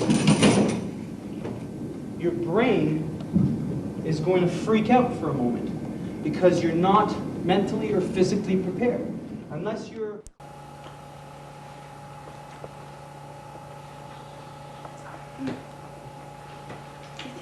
Drink? Four. Just a drink, some vodka, orange juice. Come on. It's gonna be alright. Oh, I really love a drink. Okay.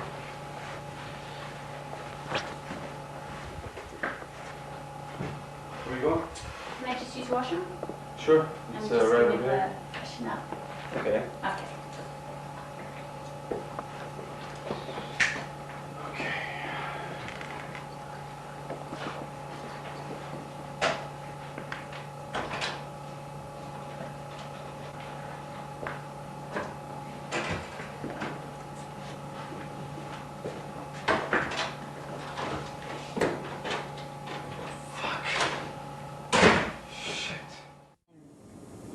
This is our first date, and you know me from work.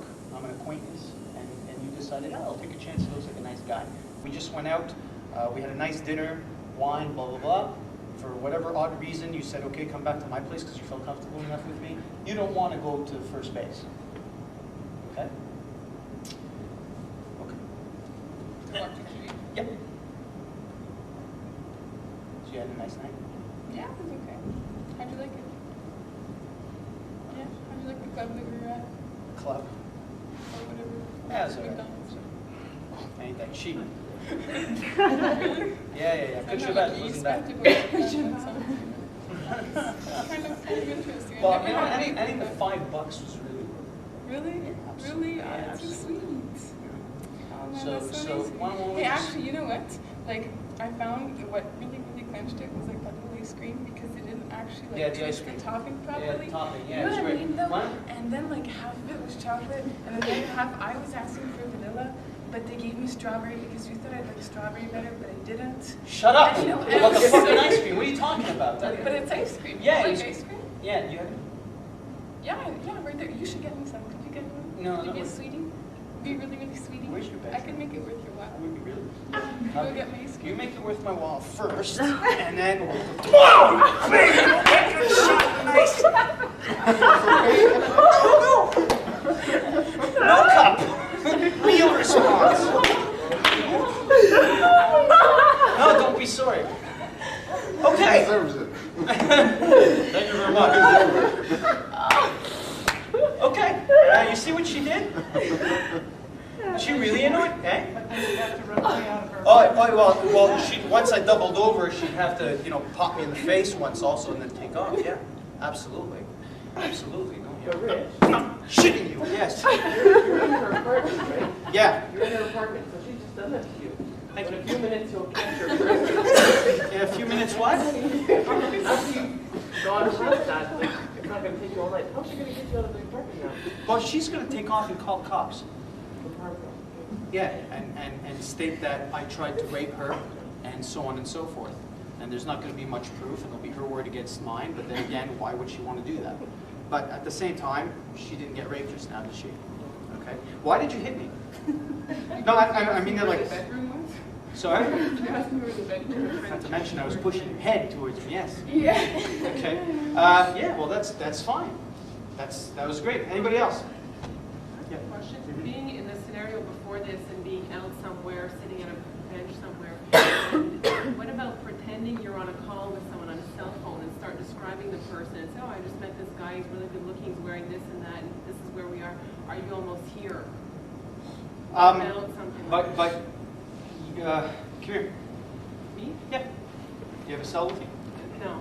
Well, Hold on. I could pretend Do you have I your cell? one. Or is it? Is it that it's distracting to have it? That they... Hold on. I want. It's a good question. Hold on.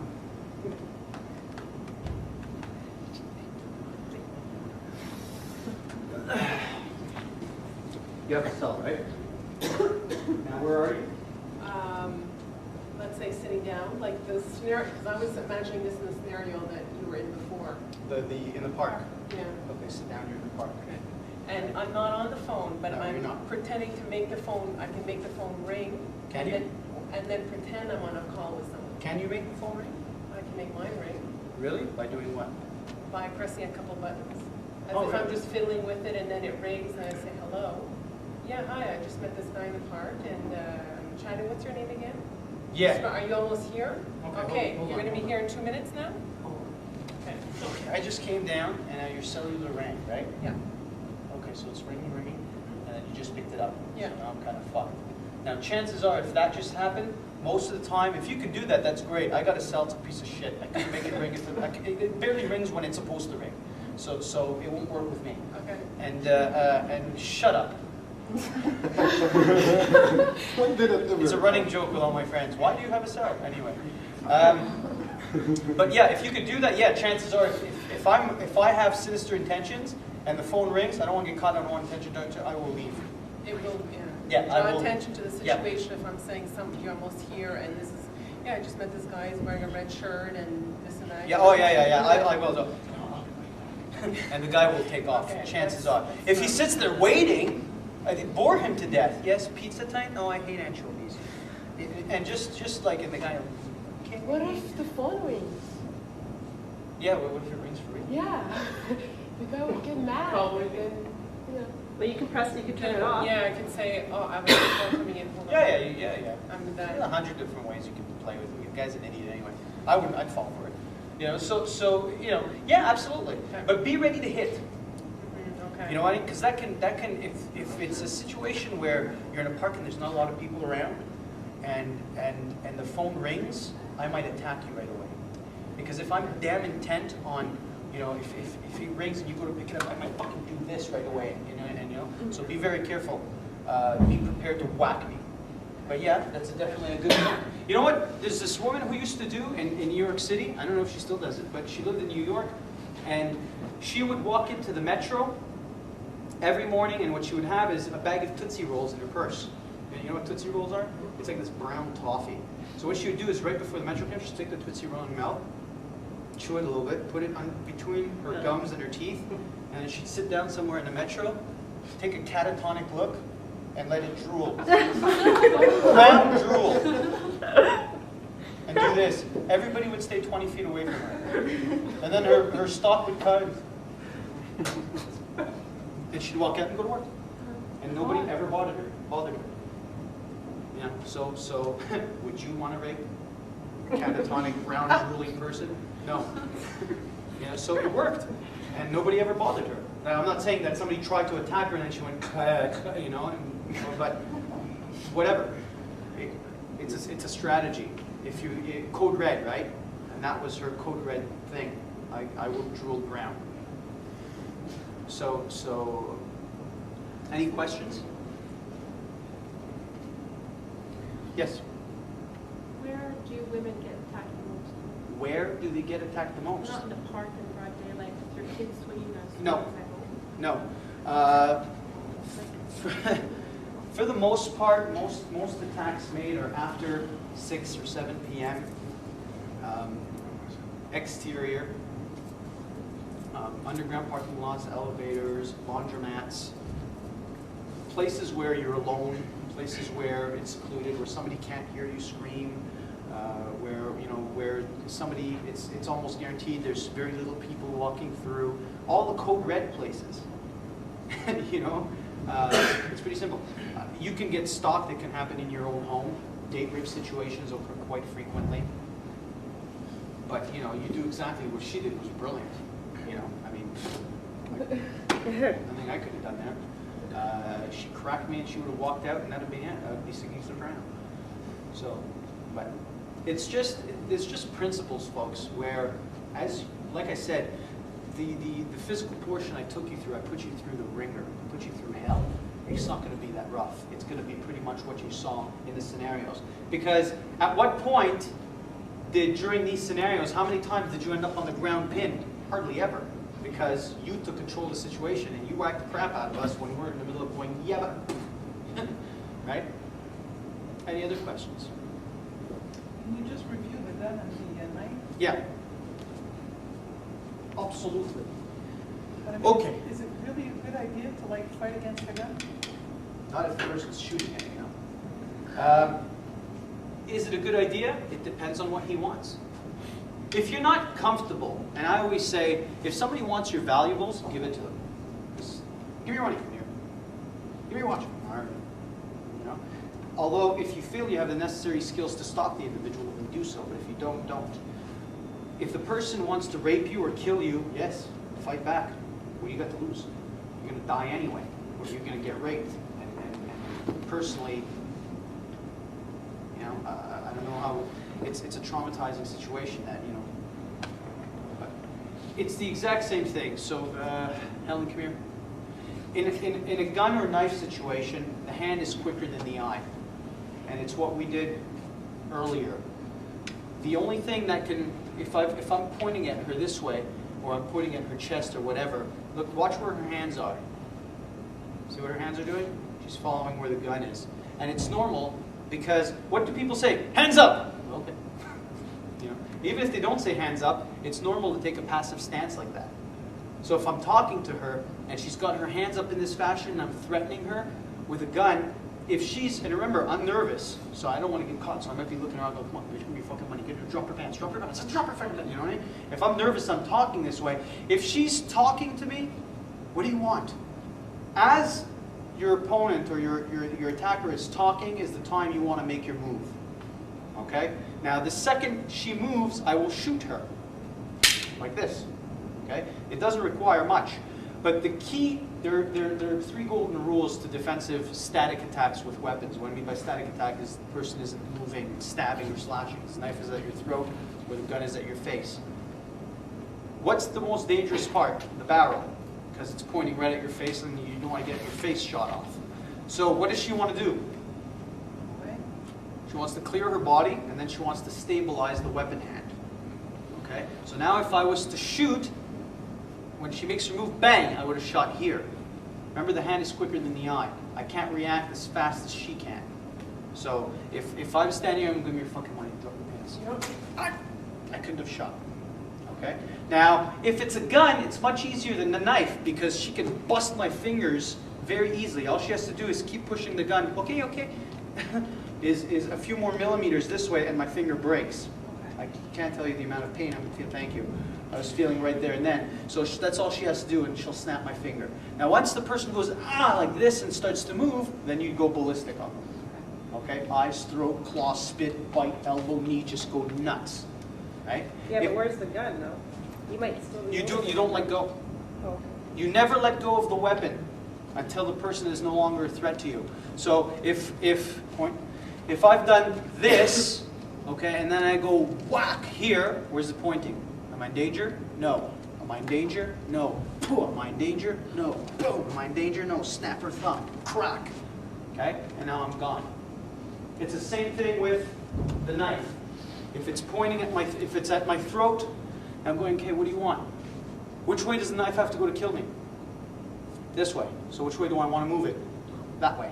If it was here, I want to move it this way. If it's dead center, I want to move it away from me. So cut me the second I move. Now watch. I'm gonna do it right now. Cut me when I move. It's impossible. Cut me the second I move. It's impossible. You can't. I'm gonna do it right now. You ready? The person will never be able to cut you. Okay? But it's all based again on the hand being quicker than the eye. Am I moving really fast? No. But you have to get in the second and the third move quick. Because the second you've got like this, you want to go pull and spit and go whack a knee and then start, rip into the eyes and elbow and just go nuts and pull on the hair and just fucking go ape shit. Go ape shit. Go mental. I can't stress go mentally enough. You want to try? Can I just ask something? I heard somewhere that if you're, you're going to be raped, not to scream rape, but scream fire. Yeah. Because people will respond more to fire than rape. Yeah. People are sick. People are I hate people. I'm not a people person. I am, but I'm not. It's really silly. People, it's curiosity. Yeah. It's more curious. They'll come and look at a fire because they're curious, but a rape, no, I don't want to be part of that. They'll avoid it. Absolutely. When I was 16, I was coming home one night. I mean, nothing really bad happened. I was 16 years old. I was crossing the street right in front of the forum. I just came home from a junior hockey game. 2 girls attacked me. I yelled for help. There was a crowd around me. Watching. Nobody was doing anything. Nobody did anything. Yeah, it's typical. Yeah. You see, this is you can't count on anybody but yourself. And don't count on pepper sprays and your husband, your boyfriend, and your guard dog and the cop, and don't, especially, you can't count on anybody, right? Cops, you can't count on them either. I know personally a guy was getting the shit kicked out of him by 4 guys in front of cops. They waited until his eyeball was dislocated. They waited until they were finished with him to come and stop it. And they sat and they watched. So you can't count on anybody or anything but yourself. I can't stress that enough. Any other questions? Okay, folks. I'm going to end it here because it's like 5 after 6. For those of you who are interested in, there's a couple of things. Number one, if you want to pick up a copy of this seminar, I will have one ready probably by next week or the week after. I will ask you you can either come by and pick it up, but you got to call us and place the order first or prepay it now so we can make the copies in advance.